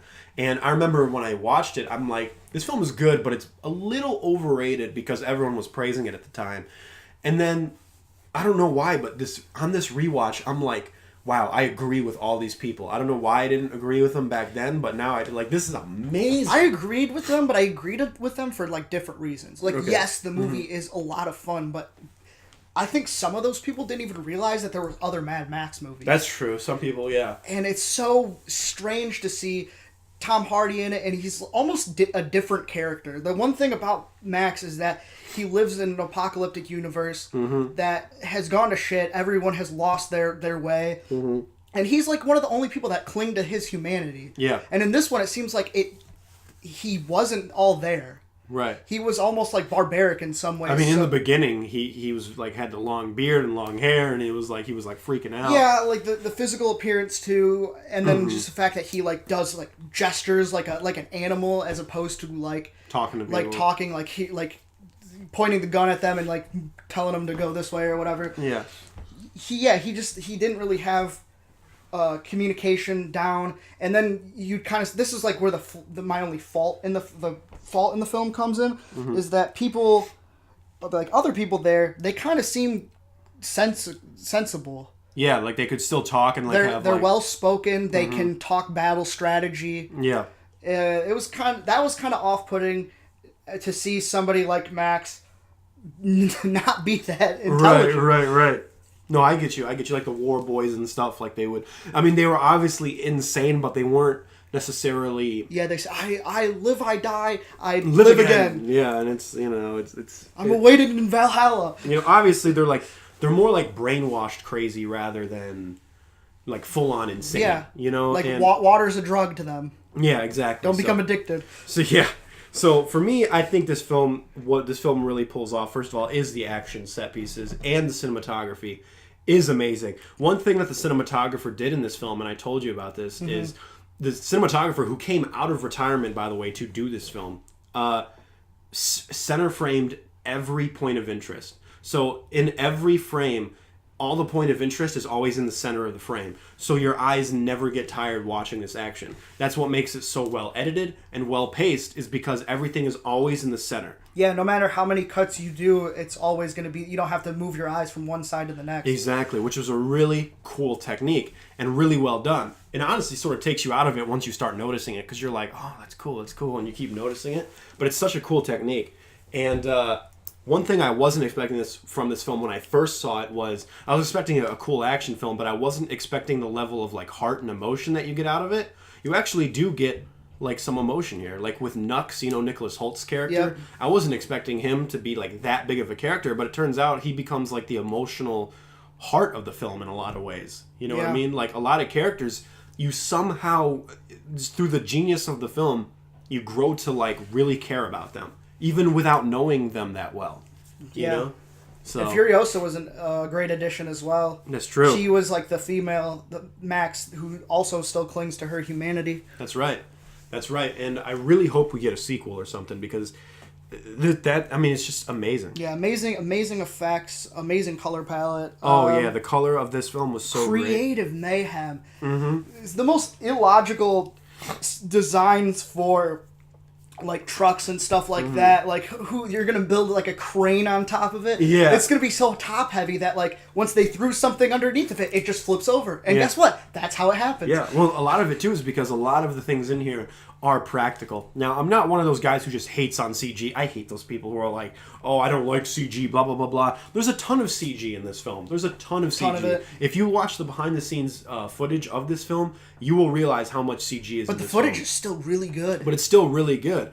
But I'm just saying, like, there's a ton of CG in the film, and a lot of the practical elements are enhanced by CG. So I love the perfect marriage this film does of both of those things. I don't think it's fair to necessarily hate on CG and love on one thing, or hate on CG and love on practical and vice versa. Yep.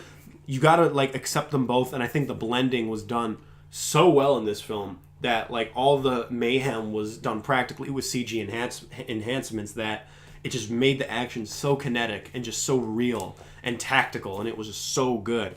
I really like that scene where they have the bikers like jumping from the score that comes in when they're jumping over them, and then they keep switching from like Furiosa to like Max, and they're like teaming up. That's like the moment when they kind of like it's so good. come together. That's a bonding experience. It right really there. Just is. murdering people. Oh gosh, it's so. I mean, if they don't do a sequel, it was a good end though. I heard there's a spinoff coming for Furiosa. That's what I heard too, and I'm interested. I want to see that because she was a cool character. Mm-hmm. You know, I like the universe. Yeah, I like that there's still like a ton of theories that were floating around after the movie because of this Max being so different, that maybe he picked up the mantle and he's like this folk hero of this time, and who it could be, stuff like that. I don't necessarily believe that though, to be honest with you. I think it's the same guy, personally. To me, it's going to depend on, like, if this is what George Miller had intended, then that's fine. But if they start picking this movie up like way after, like, right, he passes away, they might have to do something like that. Well, the thing too is like George Miller even intended for every Mad Max film to sort of stand alone, you know, in a way, you know, because every Mad Max film is different from each other. But this one has a lot of the same things that all three of them encompass. Man. There's callbacks to all of them. Yep, there's the campiness, the eyes popping out like towards the camera when they die. That was in the first one. That road trip to hell. That's basically the whole set of Road Warrior. Yeah, it's they whole even call him premise. the Road Warrior. Like they put Road Warrior on his back. Like they brand that on his back. You know. Yep. So there's your callback. And they show like the Thunderdome, like in the. You know. Yeah, like, they do show the Thunderdome. Yeah, in like where Immortan Joe's thing was. So.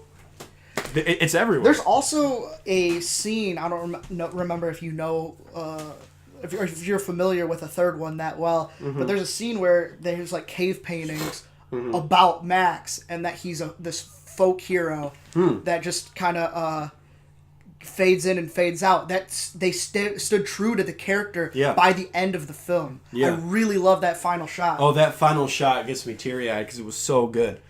It was so good. It was perfect. So good. I loved it so much. Yeah. Those creative fight scenes, though, even the hand-to-hand combat one, where it's just like this tug-of-war match, that was so cool. They can even do hand-to-hand combat right. George Miller is an absolute genius. I absolutely love this film. He's showing the youngins how it's done. That 40 years, or like 40-some, almost 40 years ago, if he had the same budget, he could have done something like this if he had the same resources. Exactly. This film was so freaking good. High 9. Yep. I'm 5 out of 5 for me, baby. All right, so let's do a film that we both haven't seen because there's still one that I want to talk about here. Okay. I actually watched a documentary. What's that? Again, this is a Halloween part of my Halloween thing. Mm-hmm. It's called Haunters, and it's about the art of the scare. So it's about the people who run haunted houses in America, you know, and it shows like the haunted houses, and it shows the people who run them, and it's very interesting in the sense that, okay, this should be up my alley, you know, like this should be up my alley. Uh-oh. Nope. Oh, come on, man. Dude, I was so looking forward to watching this because I'm like, okay, man, we got this. I love haunted houses. I go to so many haunted houses. I'm looking forward to seeing these haunted houses. This film is called Haunters, I get it, but it focuses too much on the haunters.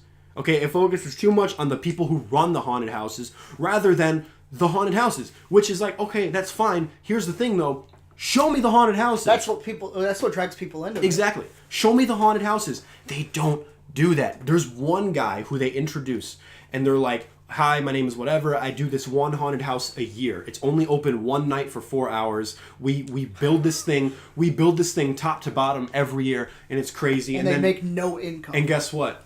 They don't even show the haunted house. Are you serious? I'm being dead serious. They don't even show it. There should be a tour for everyone. Exactly. They show the building of the haunted house. They show like the toll that it's taking on him and his wife because his wife doesn't like Halloween and blah, blah, blah, blah.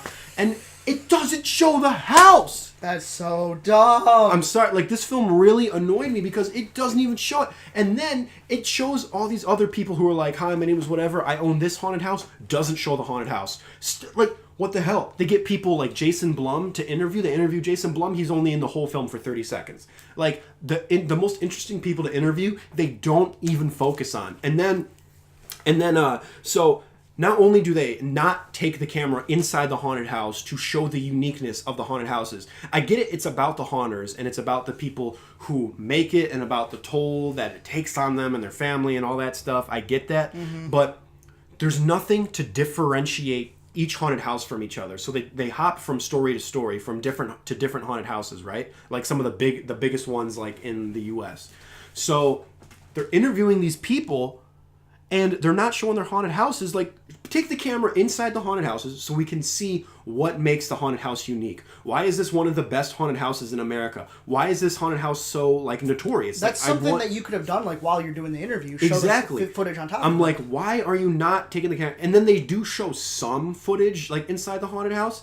But because the film is choppy in the sense that it shows this guy's haunted house, and then it goes this guy's haunted house, but then it goes back to the first guy to show the end of his story. I don't even know what haunted house I'm looking at. Like, is this guy's haunted house or the other guy's haunted house? Right? They don't show the scale, the geometry. They don't show any sense of what makes these haunted houses unique and scary.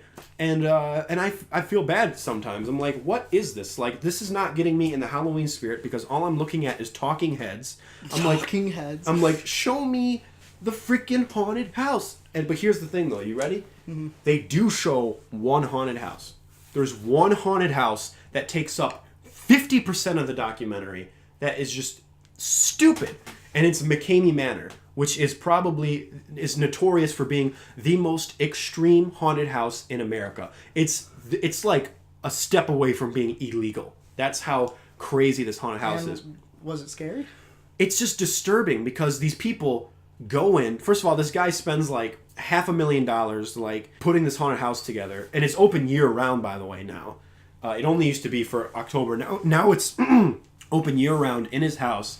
And, like, you have to sign a waiver, first of all, which is nothing new with, like, some haunted houses. But, dude, they bound you. They put things in your mouth. They put live cockroaches in your mouth. They waterboard you. In the haunted house. It is disturbing. And it shows that I've known about this haunted house for a while, because I'm a huge haunted house guy. And I've always been against this guy. I've always been against this guy's haunted house, because it goes too far.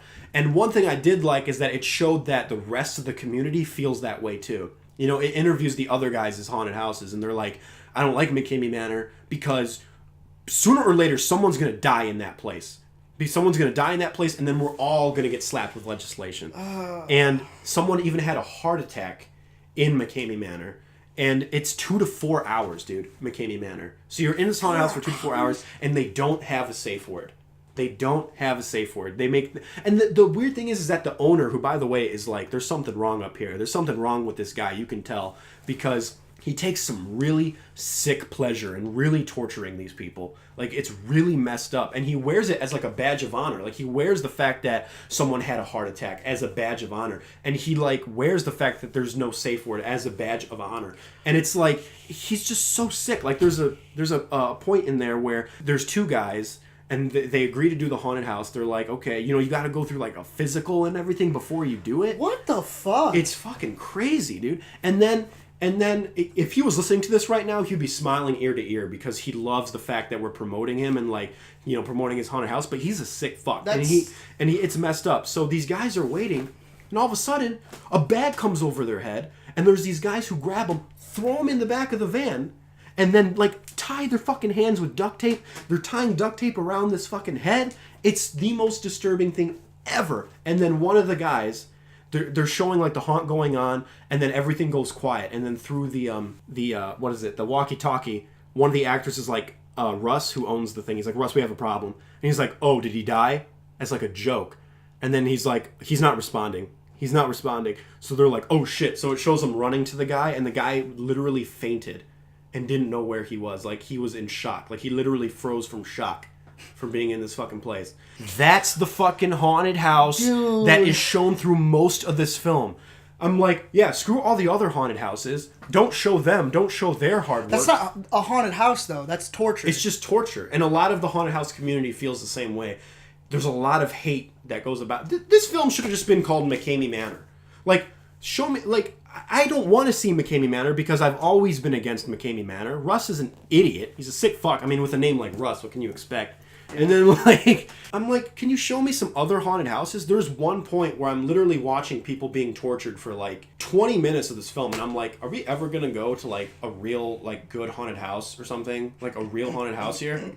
Like, a good one? Nope. They just focus way too much on this crazy haunted house. And I get it, because it's notorious, it's super famous for being so extreme, but you're called haunters. Show the different haunters. Stop focusing on this guy. Show me some variety here. Show me some other haunted houses, and they didn't do it. It was a terrible documentary, and I was super bummed because it looked like it would be up my alley. What would you give it? I gave it 1 star. 1, wow. Yeah.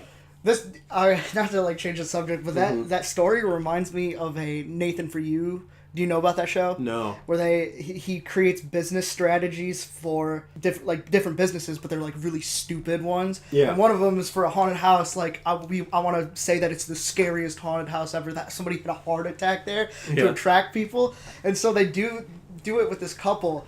And in the middle, it's just a regular haunted house, and then in the middle of it, like he comes out and he's like, "Did one of these actors touch you?" Like they've been infected with this thing, we got to take you to the hospital. And so like they're freaking out, like, what the fuck is going on, you're not telling us anything. And it gets to like the end of it, and there's this like quarantine, and he's bringing the chick in there, and afterwards it says exit. Oh wow. That's funny. Yeah, but that's what you were reminding me of, that entire haunted house. Yeah, so again, bad documentary. Super bummed. Okay. Oh, and another thing I want to mention, I'm sorry to interrupt you. I've always hated McCamey Manor because McCamey Manor goes against what a haunted house is. A haunted house is supposed to be scary, but above that, it's supposed to be fun. This guy does not understand that. You take the fun away from the haunted house, it ruins the experience. And looking at his disturbing videos, which I got to show you some of these videos, man, they're messed up. It makes me not like haunted houses, and it almost kills my Halloween spirit. I almost stopped liking Halloween one time because of this guy. Wow. You know what I mean? That's really bad. Because it's so messed up. He takes the fun away from the haunted house, which is what a haunted house is supposed to be. It's funny when they cut back to the other haunted houses and they're just criticizing him. They're like, I mean, like, look at this guy. Like, this guy's an idiot. Like, why is he doing this? You know what I mean? And it's true. He doesn't understand that a haunted house is supposed to be fun. It's not supposed to traumatize you, idiot. Anyway. For the rest of your life. Exactly. So anyway, sorry, go ahead on your next film. Next film we both seen. Mm-hmm. This is the start of my Halloween season. It was kind of like gateway stuff. All right. Unsane. Unsane! That's in one of my top 10 of the year, actually, Unsane.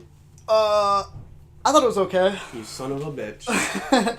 No, it's funny because when you told me what Steven Soderbergh said about anybody can do this, it had me thinking about so many different elements that makes this you can't do this. No, you can't.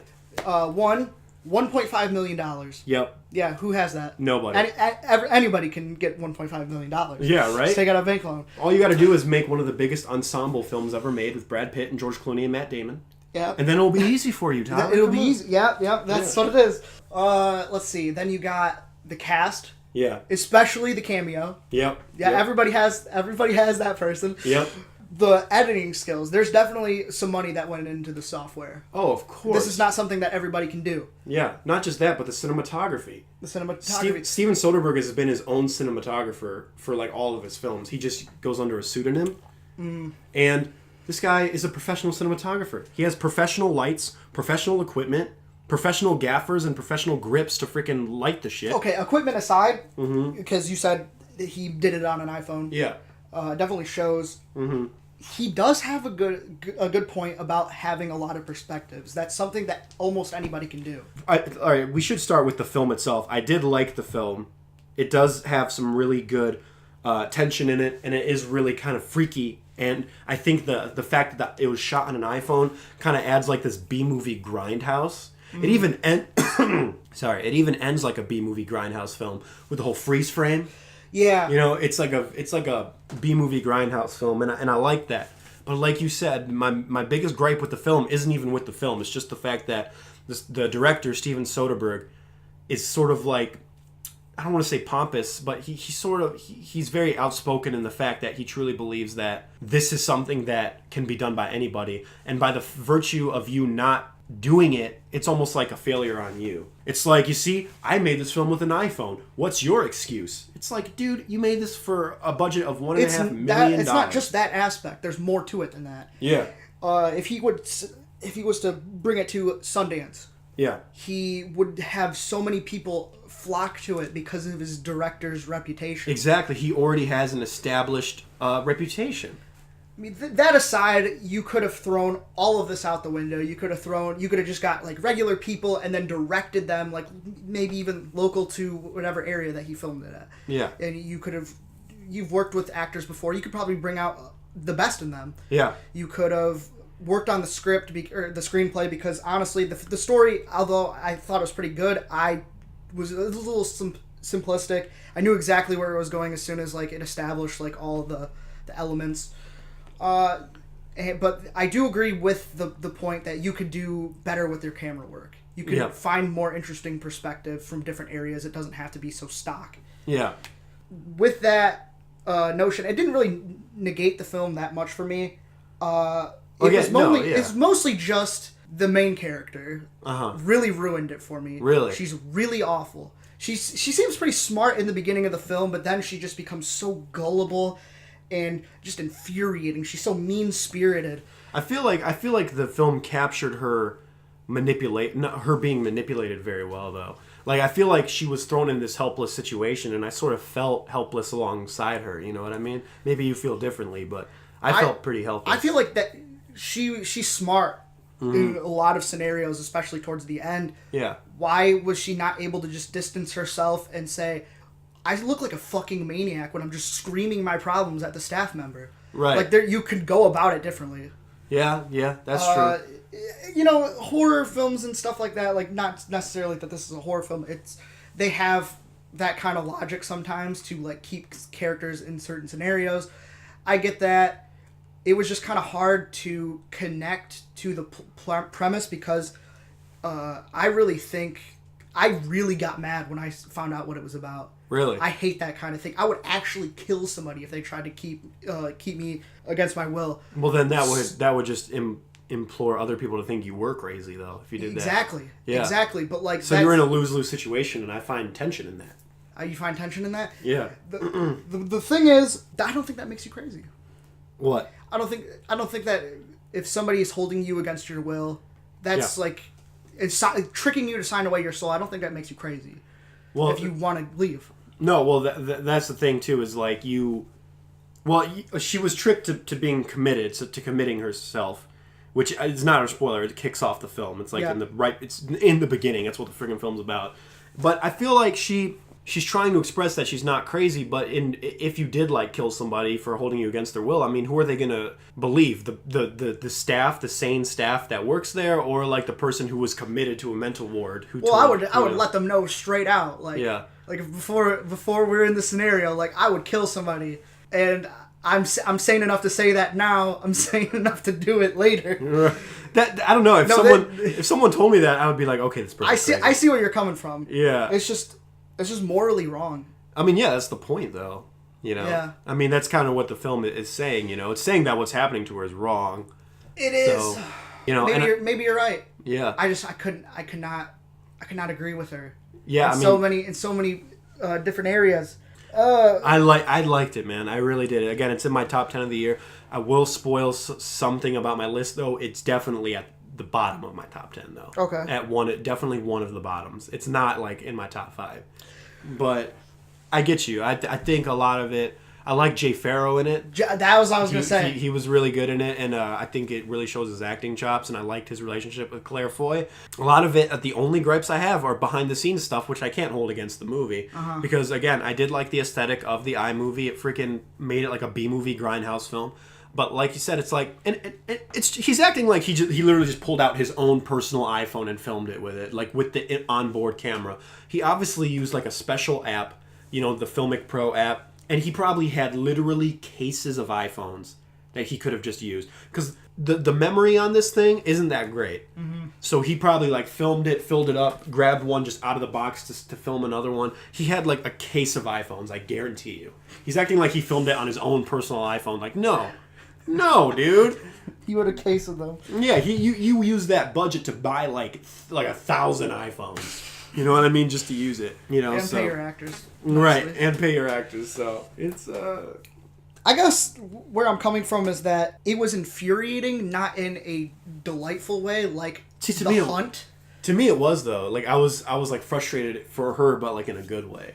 Yeah, I was very much the opposite. Oh man, we were on the opposite spectrums of this. I guess it's mainly because she has all this time to think about it in the story, to think like the whole week to decide like what she's gonna do and stuff like that. Yeah. I had an hour to think about like what I would do, and I was already coming up with better stuff. Yeah. Well, I guess she does have a lot of external opposition too, as well. Yeah, So I don't know. I mean, and plus she's being promised things that those promises get taken away from her. You know what I mean? Like, okay, yeah, you'll be out in this time, but then it turns out no, and then it's like it was shitty for her to just believe them like out the gate, but maybe like, like people that's her gullible. People don't know about her. You know what I mean? I mean, maybe she's gullible maybe that's just a part of her character, and that's not a bad thing. People are gullible in real life. Yeah. I mean, people are different than us, so it's easy to put ourselves in that situation, but when you think about the character, it's like, okay, she's not us though. People act differently in different scenarios. People all go about things in a different way, so maybe it was just... No, you're right. It's fair. So... It's fair. So, yeah. I gave it a strong... I think I gave it a strong 9 out of... I'm sorry, I can't... You're bringing your 10s on me, man. There we go! You're bringing your 10s on me. No, I gave it a strong 4 out of 5 stars. A strong 4. Strong 4. I'm even doing the strong solids and stuff. Okay, for one shot though, if you, I think we already talked about this a little bit. If you could remember one shot that was like really impressive to you, what was it? It was the shot of the waiting room with like the superimposing of the... Yeah, the imposing, the front facial shot with the back of the head, and then putting a delay over one of them. It's like that struggle of fighting a drug. I really like that. I really like the tremors. The editing is really good. Yeah. Even though he thinks anybody can do it, it's something that no one... Yeah, you really have to have a talent for this stuff. You probably have to have some decent software. Well, here's the thing. I don't know if you know this. If you just use your iPhone, you can make a multi-million-dollar movie. Oh, really? Yeah. Oh, okay. Because it comes with cameras and stuff. And then you can just release it to theaters. Oh yeah. Yeah. You can upload it to the theater. Yeah, you upload it to the theater. Yeah. Okay. Yeah. Yeah. So. I don't know if you know that, but you can also get A-list actors to be in your film. There's an app for that too. Yeah, there's an app. You just request like Brad Pitt, and then boom, there he is. There he is. He just appears. Yeah, it was okay for me. I'd give it like maybe a solid 6. Okay. That's not. I mean, it's really not that bad. Yeah, I did enjoy it. Like I said, I like Jay Farrow. I like the camera work, all that stuff. No, I get you. Yeah. Okay. Aggravating, a little bit of a headache. Maybe that's what he was going for. Maybe it made you unsane. Oh my god. You're making me unsane. Oh man. Okay. So I need Advil when I do the show. Next film is another film that we both saw for our horror season here. Oh, okay. All right. Yeah. The classic Dario Argento film, Suspiria. Suspiria, baby! I liked it a lot. I actually kind of loved it. I'm not gonna lie. You loved it? I loved it. You thought more on it? Well, I mean, yeah, I have thought more on it. It's as I mentioned in my Stardust review, the cinematography, the aesthetic of this film is second unmatched. to none. It's unmatched. No one has really been able to capture the amazing set design, the amazing cinematography in a horror film as Dario Argento. That being said, I think a lot of people might have a hard time with this film because some of it is pretty dated. Yep. But you got to put yourselves in the shoes of a person seeing it in the 1970s. Of course, there are certain animatronics that look fake and certain things that come across as cheesy nowadays. But when you put yourself in the mindset of a person in the 1970s, this shit would have freaked me out. For me, you have to think about everything when it came out for its time. Exactly. Like, you can't watch Jaws and say, oh, the shark looks fake. Like, come on. Shark looks better than anything that they've ever put out in a shark film. That's the irony of it. You know, some of the CG sharks are garbage. Garbage. Park. Right. Those effects are like, what, 20-some years old? Yeah, and they still better than anything else. And they still hold up. So even the CG in freaking Jurassic Park holds up better than some of the CG nowadays. Yeah. And it's Jurassic like World. Yeah, exactly. So if you watch certain films and you're like, oh, the CG looks bad or the animatronics look bad, they're dated, it's like you can't. I don't think that's a legitimate gripe not fair. against a film. So this film is a classic, and I will say that for modern horror audiences, they would have a hard time getting into it. We're horror aficionados and cinephiles, you know, so we can appreciate this film for what it is and this film for what it did. I think some people, the general audience, might have a hard time doing that. So I can maybe see why the general audience might not like it. Some might think it's boring. I didn't think it was boring. I thought it was pretty, like, scary for its time. Me too. Yeah. And honestly, I was expecting it to be more surreal and more art house. Psychedelic. And it actually wasn't. It was actually pretty straightforward, like surprisingly straightforward. I mean, it was straightforward, but it had so many different influences. It had the slasher, it had, like, mystery stuff, supernatural, disgust horror. I'm not using it being straightforward as a detriment. No, absolutely. I think it's a great thing. And that beginning, there's a beginning horror scene that honestly freaked me out, and it was like one of the best. Even jumped. Yeah, for real. It was one of the best filmed horror scenes I think I've ever seen. Just with the colors and like it was disturbing and it was so good. I wish I could spoil it, but I can't. Oh, that score from Goblin. Oh, that score was freaking amazing. It's probably the best recurring theme that I've heard in a horror film, even better than like Halloween or Exorcist. Oh, it's definitely up there. It's definitely up there because, like you said, that score added so much to the film. It was so friggin' good. It was definitely a part of the aesthetic. And even the editing was great. Like, there's a scene in the beginning, like the very first shot in the airport where she's, like, going out the airport and then the music, like, ramps up. But then when it cuts back to her, it, like, cuts. Like, the music cuts. So then it's, like... Mixing, really good. Yeah, the mixing of the score is good. I mean, some of the mixing was a bit off in terms of, like, the dubbing. I think that's an Italian influence, though, because Dario Argento has made a lot of Italian films, right? Yeah. So I feel like that's an Italian thing. Like, well, it wasn't even that. Like, I heard that it was just not synced up. Yeah, no, there are some moments where there is some bad dubbing, but you know, I think overall though, I mean, this film's a classic. You can't go wrong with it. Yeah, I mean, some of the acting was a little rough. The ending was a bit abrupt. It was abrupt, very abrupt, actually. But I think from the standpoint of someone seeing it in the 1970s, that's just how films were back then. You know, pacing was very different.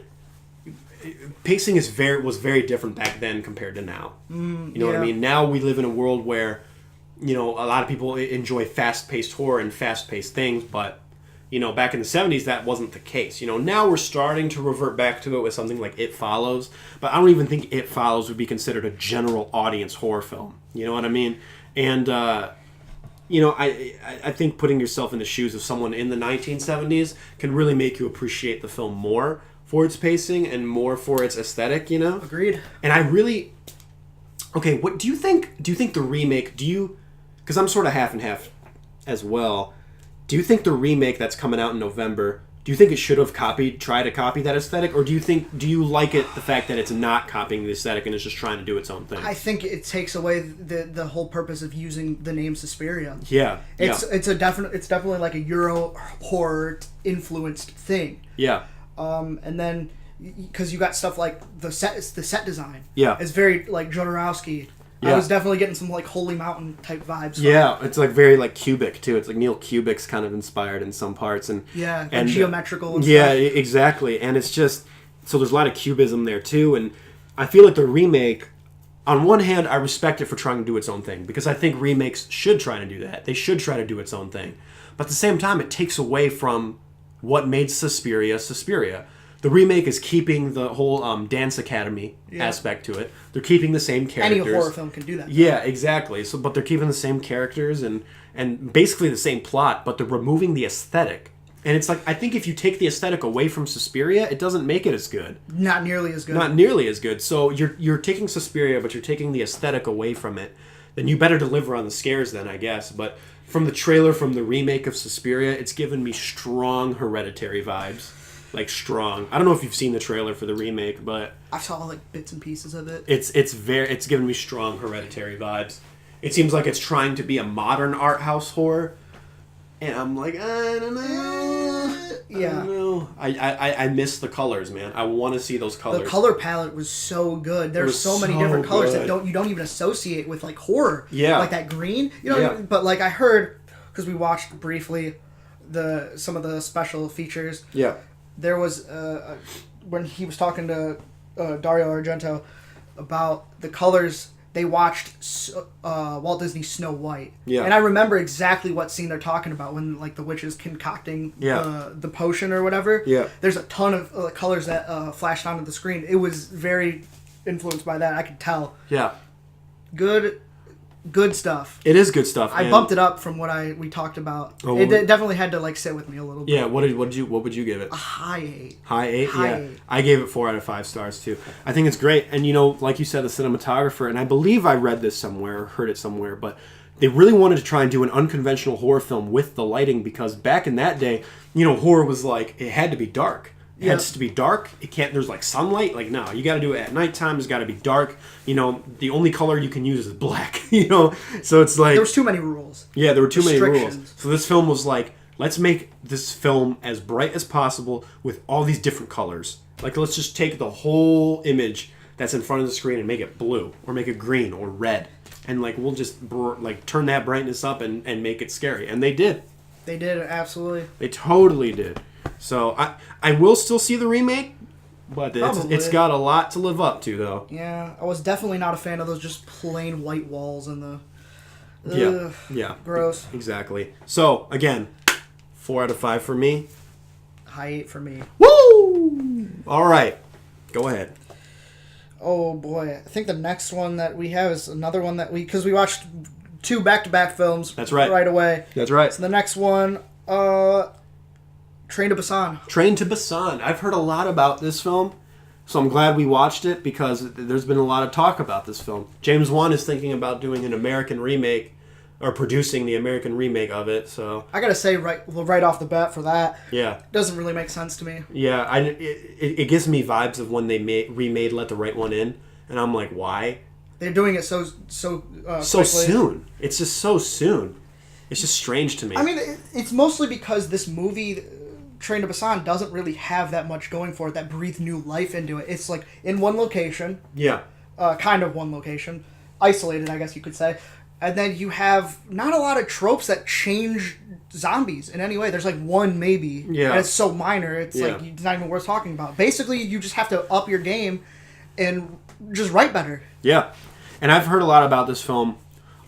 This film, I guess I would call somewhat horror because it does involve zombies. For those of you who don't know, this is basically a zombie apocalypse film where this whole group of people is on a train to Busan, which is like a city. Mm-hmm. And so they're trying to get to Busan while there are not only zombies all around them. It's right before the zombie outbreak. It's right before the zombie outbreak. So they're on this train and it spreads very quickly. So not only are there zombies outside the train, like just waiting for them, like at every turn? Some have entered the train, but like some entered the train, and there are zombies in the train. So, all right, let me say this off the bat. This was a very fun movie. It's probably one of the funnest movies I've seen. We did have a good time. It was a good time. It's edge of your seat. It's suspenseful. It's action packed, and it's just a fun film.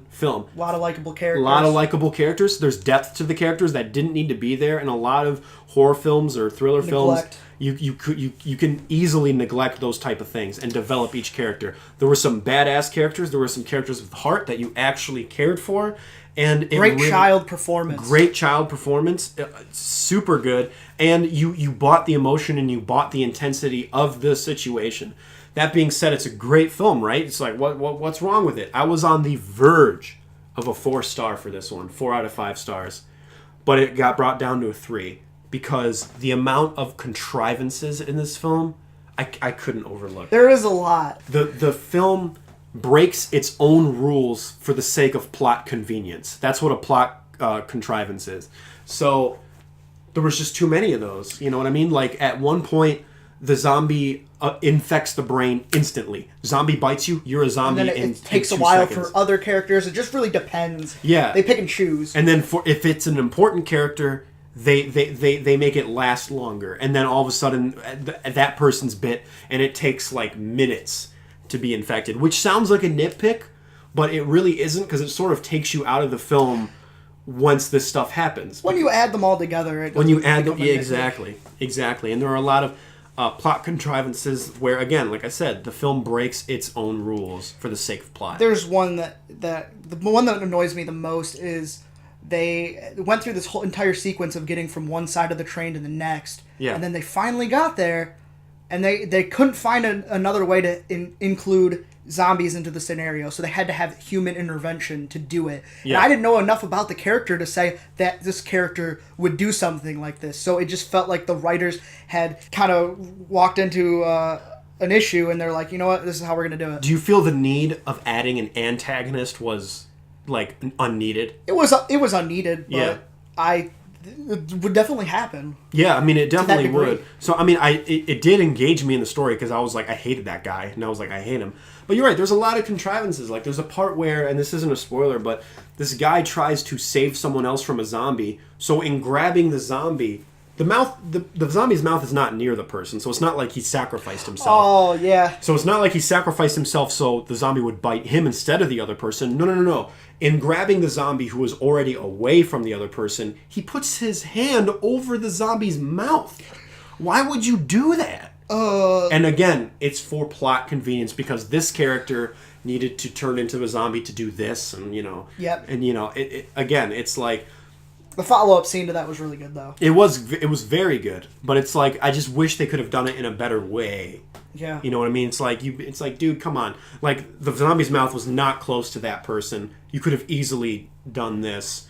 And like I know this is kind of going against what we said in like Unsane, or at least against what I said. Like, oh, in this situation people act differently. But I feel like for this film it's not even a contrivance of character, it's a contrivance of plot. You know what I mean? Because it's like you need this to happen in order to forward the It's story. a little bit of both for me. Yeah, it's just There's some good, like, decisive forks in the road, that like scenarios where they had to make decisions, and it led them to some pretty good area, like, pretty good direction. Yeah, there were some really good suspenseful scenes. Yeah, we were getting hyped up. We were like, yeah, let's but then do it. like that midpoint where after we got hyped, it kind of took a dip for me. Oh, it did it? really started chugging a little slower. Yeah, chugging. Oh, okay, I got you. Train puns. Oh man, yeah. Well, It was okay. it was I had a good time. It was a with fun film. It was a fun film. It was had a some fun good film. emotional beats. Exactly. Again, they could have easily just not have had those and just be like some typical zombie film. But I respect the film for not going that route and just actually adding warmth and heart to these characters and actually make them, lovable. So Yeah. there's one character in this film who's probably badass of the year, by the way. Badass Freaking of the year. Amazing. And what eventually happens to his character, though, is another contrivance. Where it's like, come on, like, really? You know what I mean? So Solid 6 for me. I gave it 3 out of 5 for me. Oh, 3 out of 5. that's about the same. Maybe 3.5 because of how fun it was, but probably just 3. Because it was good. I know a lot of people praise this film and love it, and I do. It was fun, but it's just there were some just too many plot contrivances for me. So I do have one more. okay, go ahead. I don't even really need to talk about it that much. I mean, it's got a reputation of its own. It Okay. kind of sums it up. Plan 9 from Outer Space. Oh yeah, fantastic. Oh yeah, fantastic. In all the wrong ways. I'd give it a 2. Yep. But there's one thing I want to read to you. 2 for the film, but a 10 for fun. No, it's actually not fun at all. It's Really? really boring. It's Is not it even really? funny. Really, I thought it was like a room type situation. No, not. I mean, it's the classic like worst film ever made. Like everyone, everyone's like, oh, it's the worst film ever made. Stuff like that. Yeah, but it's not like so bad that it's good. It's not of that category Really, for a me. lot of people feel that way. This will pretty much sum it up. So I wrote a thing on it for Letterboxd. Yeah. And I had to do it because I like to sometimes incorporate some jokes in there. Mm-hmm. So for dialogue, I wrote, says the same thing repeatedly with a slight tweak. Says the obvious. Doesn't know how to dress up dialogue. Can't sum up lines. States the identical stuff continuously, faintly augmented. So the same yeah, this movie's just really, really bad. But it's poorly made. it's like way out of its time. It should have been like 30 years older, and it still would be shit. it's honestly. the king of bad films though. Like it is the epitome of the. It's like the cover of the So Bad It's Good cinema, though. Like even the that's what a lot of people even say. the consensus at Rotten Tomatoes, like it has a 75 on Rotten Tomatoes because it says the king of So Bad It's Good films. This film is too enjoyable to be the worst of all time. It's definitely not the worst of all time. Right. We're gonna probably talk about one that's even worse. Yeah. But there's a lot of scenes. You know Bela Lugosi's in it. yeah, of course. Yeah. So he died in 1956. The film came out in 1959. There was some Archive scenes, footage. Yeah. yeah, scenes shot with Ed Wood, and he just didn't know what to do with it. So he threw it in here, and then that's why the film is like half sci-fi, half horror. They just really didn't know what to do with it. Right. Have you? I mean, well, there's Tim Burton made a biography of Ed Wood, who made Plan 9. I have not seen it, but yeah, you guys It's had talked about so good, and it shows his friendship with Bela Lugosi, and man, it is so sad. It makes my heart like just wrench.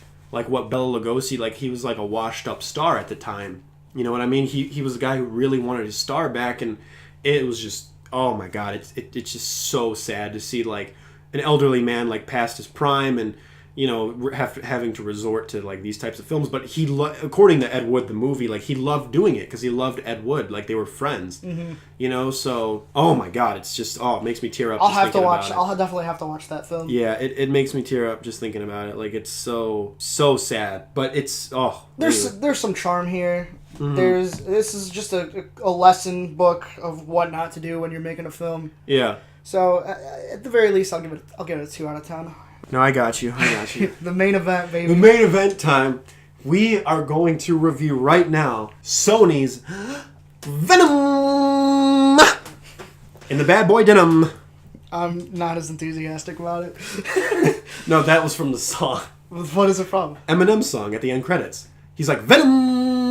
I did not. No, I didn't catch Yeah, that. you didn't catch that? I was talking with my friends. Well, yeah. Venom in the bad boy denim. Like, that's a real line in the song. Oh, boy. So, Venom is a film that we saw yesterday. And I tried to use my free ticket to see it, because I have a free ticket. And I couldn't, because there's a 2-week limit on it, which made the experience even worse. Yeah. Because Venom is, in a word, hot garbage. A dumpster fire. Dumpster fire. I'm sorry, like, I don't like to hate on films usually, but man, this one was tough. This one was tough. Venom is Sony's first foray into a Spider-Man-less Spider-Verse. Which I know what you're thinking. That sounds stupid as hell. It is. Yes, it is. And you need to tell Sony that. Because, first of all, let me get this out of the way first. People have been talking about this film. I've heard some people, even on TV today, they were reviewing it on like this talk show. People calling this a Marvel film. This is not a Marvel film. This is a Sony film. It doesn't connect to anything. It doesn't connect to anything. This is made in association with Marvel because it's a Marvel character. But Marvel has no creative say in this film. This is not connected to the MCU. This is Sony basically using one of the only properties they have after selling Spider-Man back to Marvel to basically make a Spider-Man universe without Spider-Man. And, oh my gosh, you can't have Venom without Spider-Man.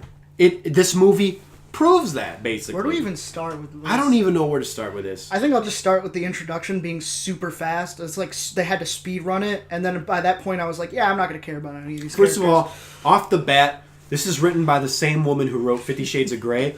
You can tell. It shows. The dialogue of this film is the worst. And it's not just the turd one. No, the turd in the wind. Which is, they still kept it. They kept that, which is so dumb. Because, by the way, in the trailer, when Jenny Slate said symbiote, people complained about it, saying that it was stupid. So they actually changed that in the film. So it's hilarious to me that they changed that in the film due to the reaction. But they didn't change the But they didn't change the turd in the wind, even though that had an even bigger reaction to how bad that line was. Symbiote.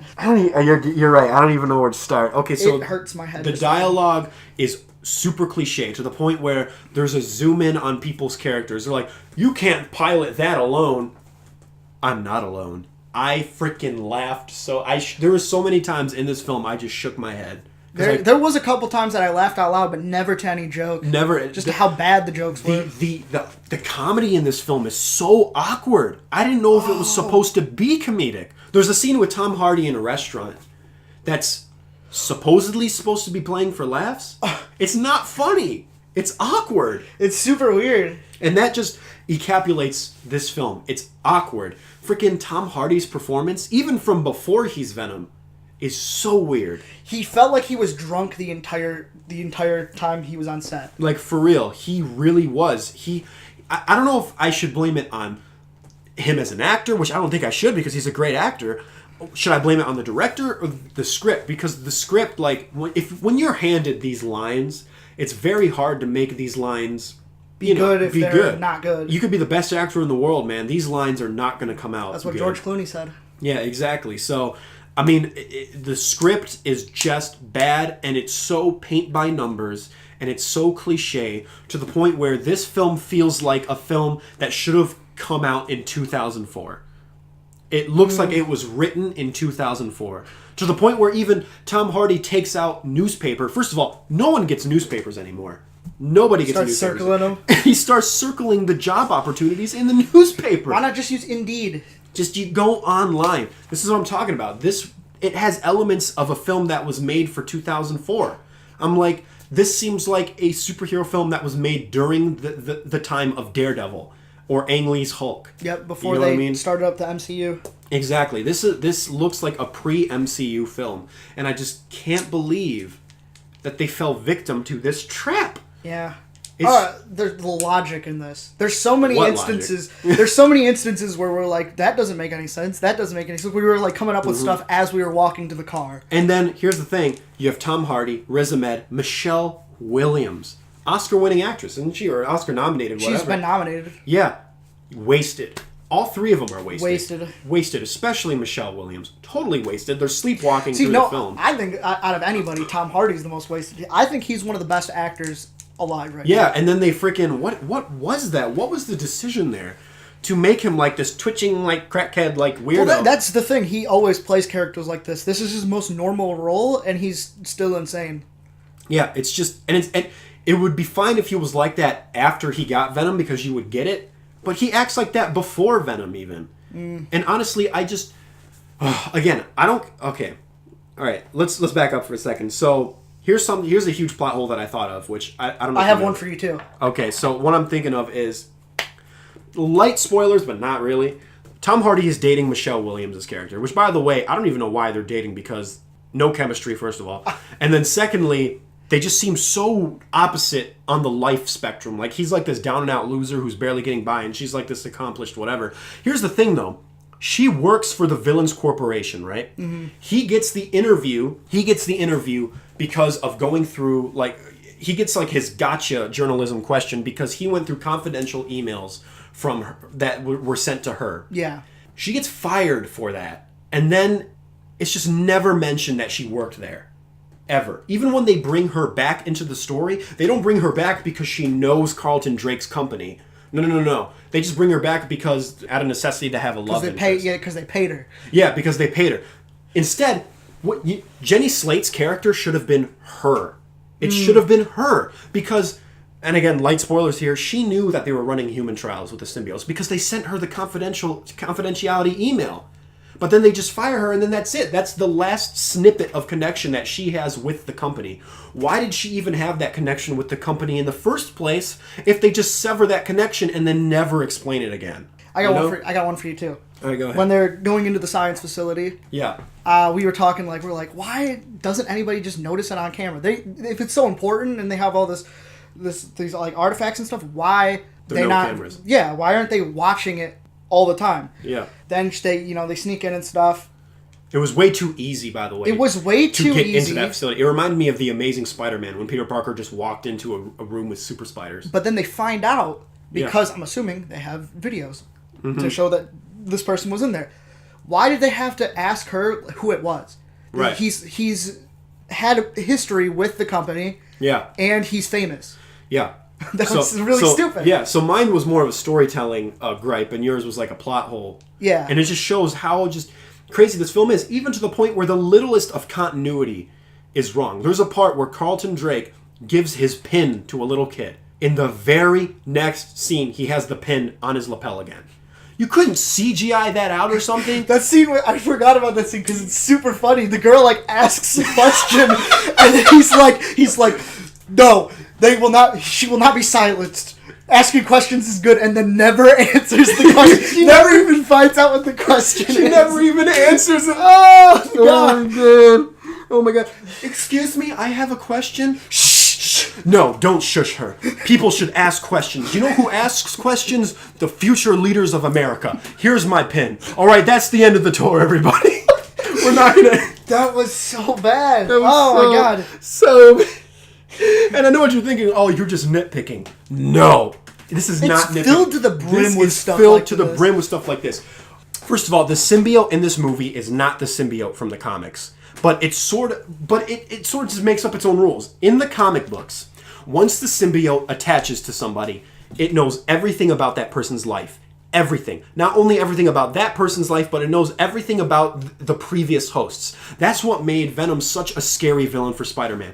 Because once Eddie Brock was bonded with the Venom symbiote, who, by the way, Eddie Brock also had a grudge against Spider-Man because he blamed Spider-Man for his life. Mm-hmm. That's what made Venom so scary. Because he bonded with the symbiote, Venom knew who Spider-Man was. He knew he was Peter Parker. He knew about Aunt May. He knew about Mary Jane. He knew where Spider-Man would work. He was immune to Peter Parker's spider sense because of the symbiote. It made Venom a scary villain. Here, I thought they were doing that because when he bonds with the symbiote says, I know everything about you. I know everything about you, Eddie. I know everything about your life. Except about your girlfriend, because he's like, I know everything about you. And then in the next scene, he gets a call from his girlfriend, played by Michelle Williams. Who's that? And then the symbiote's like, who's that? Like, are you serious? You know, what? Just check his fucking memory banks. Like, I don't... It's just ridiculous. Oh, and by the way, in the comics, the symbiote isn't sentient in that way. And I know I'm not like a guy who like strives for 100% comic accuracy here, but I think it would have been cooler. Spider-Man 3 was more comic accurate, by the way, to the symbiote than this film.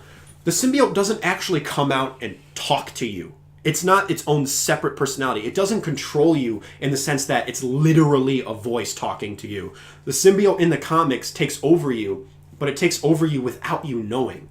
It takes over and like changes your personality. You know what I mean? So in the comics, Spider-Man started to become more violent and more like evil, but he didn't know it was happening because the symbiote would take over almost like a drug. It doesn't actually talk to you as a voice in your head. They're not two different personalities.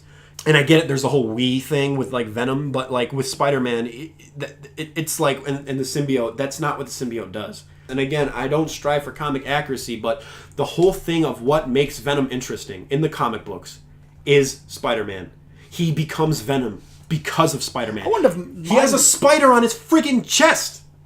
I mean, and they don't even have it. I wouldn't have minded the talking back and forth if there was like an actual like identity crisis or something interesting about it. Yeah. There was nothing like that. It was just all bad dialogue. Yeah.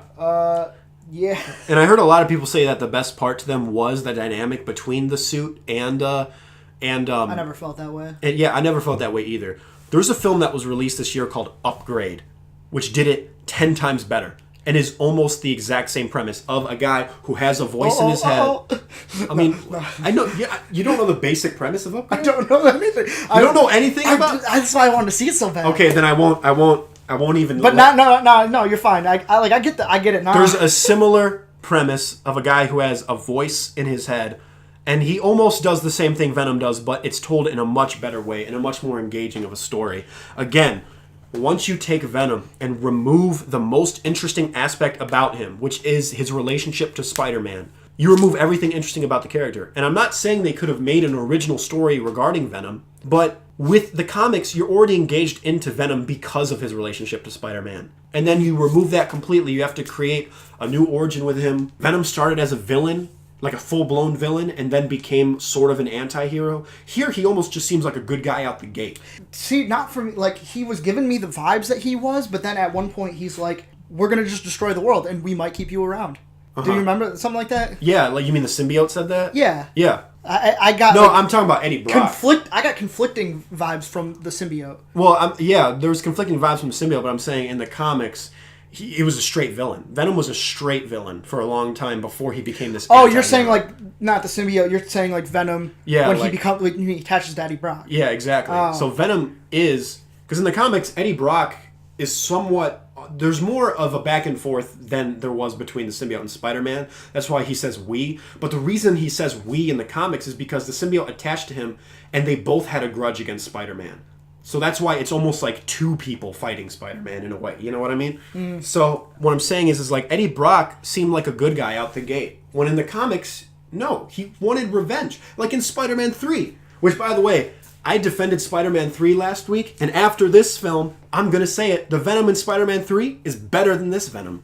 It's way better than this Venom. There was more attachment to the Venom in Spider-Man 3 than in this film. I think that's why they tried to make him a good guy. It's because if you're making just like a shitbag as like the main focus of the film, why would people connect to that? Yeah, but it's like I think you can have a shitbag as the main guy of the film and make it interesting though. Because even the trailer was like, the world has enough superheroes.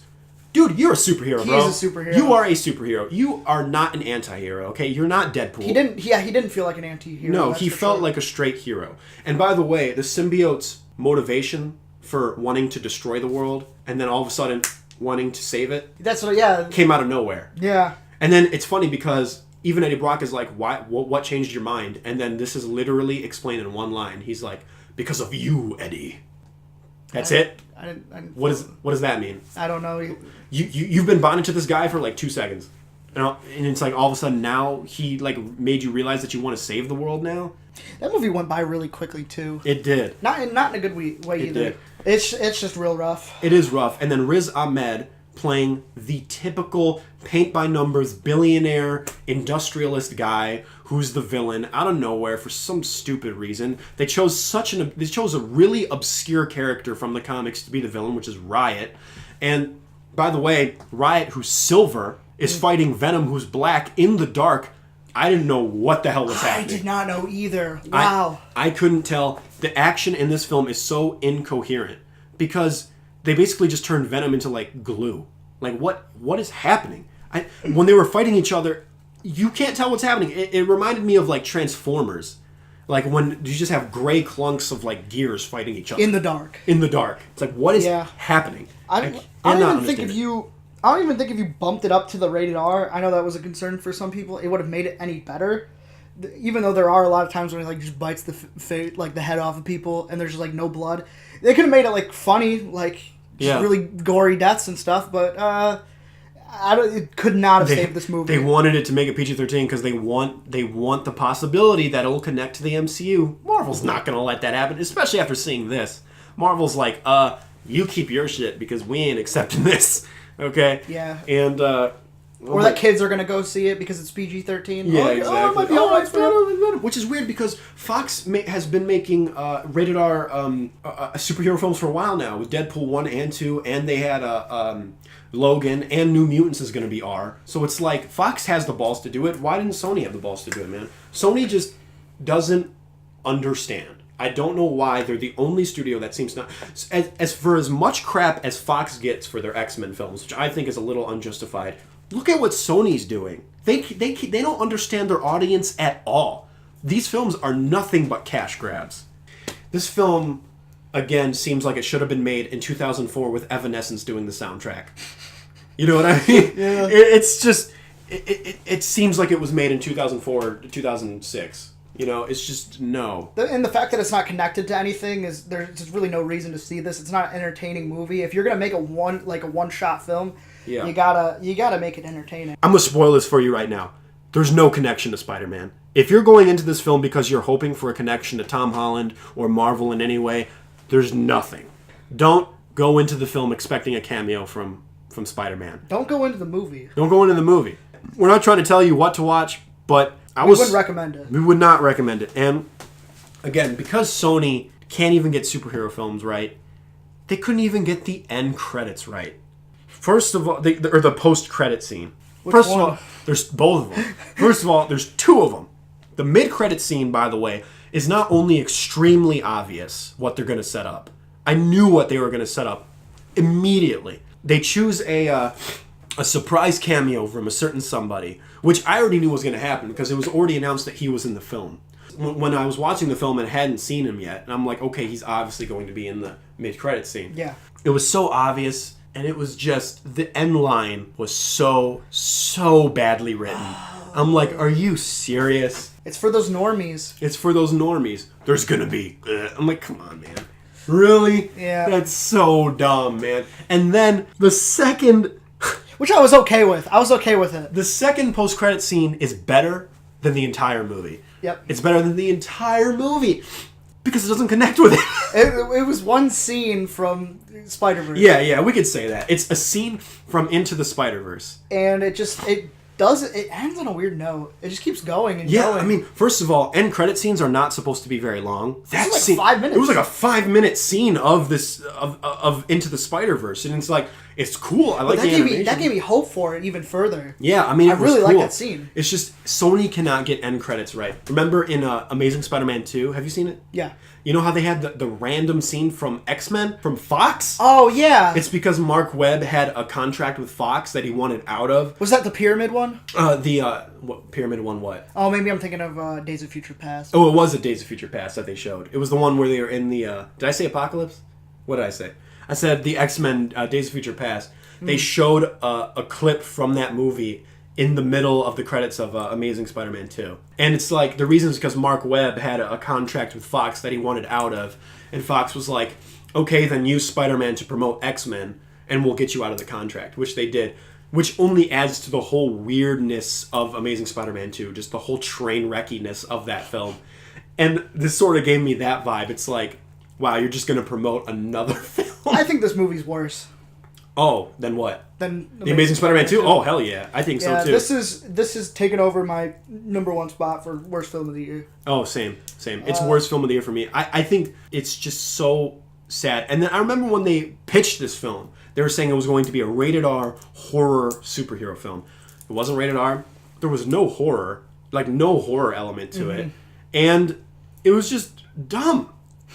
It was just dumb. Yeah.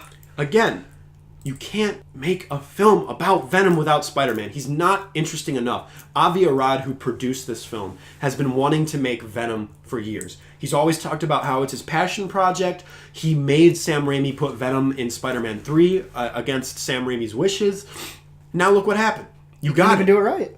You didn't do it right. No one cares about Venom. Or people, the only people who care about Venom they care about Venom because of his connection to Spider-Man. So I think it goes without saying, it's a fat one. It's a fat one, for sure. No, Yeah. This film was not good. Especially in the era of good superhero films that we are in right now, we are in this renaissance of great superhero films. It just adds distance to how bad this film is. Exactly. Like, this film should have known better. And they had an out. Sony had an out. They could have been like Marvel. Here you go. Here you go. This is, like, we want to partner the same way we did with Spider-Man. Here's our, we want your input. We want your input. But then they're so stubborn. They're like, you know what? We already gave you Spider-Man, but guess what? We don't need Spider-Man. These characters are strong enough to have their own film. I mean, go up to anybody. They'll be sure to know who Morbius is. I don't even know. Exactly! And they're making a freaking Morbius movie. Oh. A D-list Spider-Man villain. Played by Jared Leto. He's going to be Morbius. A villain without Spider-Man? A villain without Spider-Man. I know, right? That sounds so like, who would do that, right? Yeah, who would? Who would do that? Wow. Oh my gosh, dude, this film was so bad. I don't really think I have any more to... At least it's like in the Halloween season. It still feels like Halloween-esque. Because it's so scary bad. Yeah, that's what that's exactly what I thought. I was like, I didn't really watch a horror film today, but then I remembered, I watched Venom. Oh, yeah. I watched Venom, which was scary over how bad it was. Oh my gosh. Yep. So, it's been a weird week. It's been a weird week, man. A weird week. Expect more Gucci stuff. Gucci stuff. So, all right, that's pretty much the end of the podcast. I mean, that's it, right? Yeah, so next week we're still on for it, right? Well, we're still... next week I'm going to California, so we might try and pick a day just to do like a fun little Halloween episode or something like that, you know? Oh, okay. Sounds good to me. All right, sounds good. Because I'm going to Cali, baby! It's going to be fun for you. It's going to be... Dude, this whole month is insane for me, man. So busy this entire month. It's freaking nuts. All right, so I guess that's the end of the podcast, and the last thing we have to say is...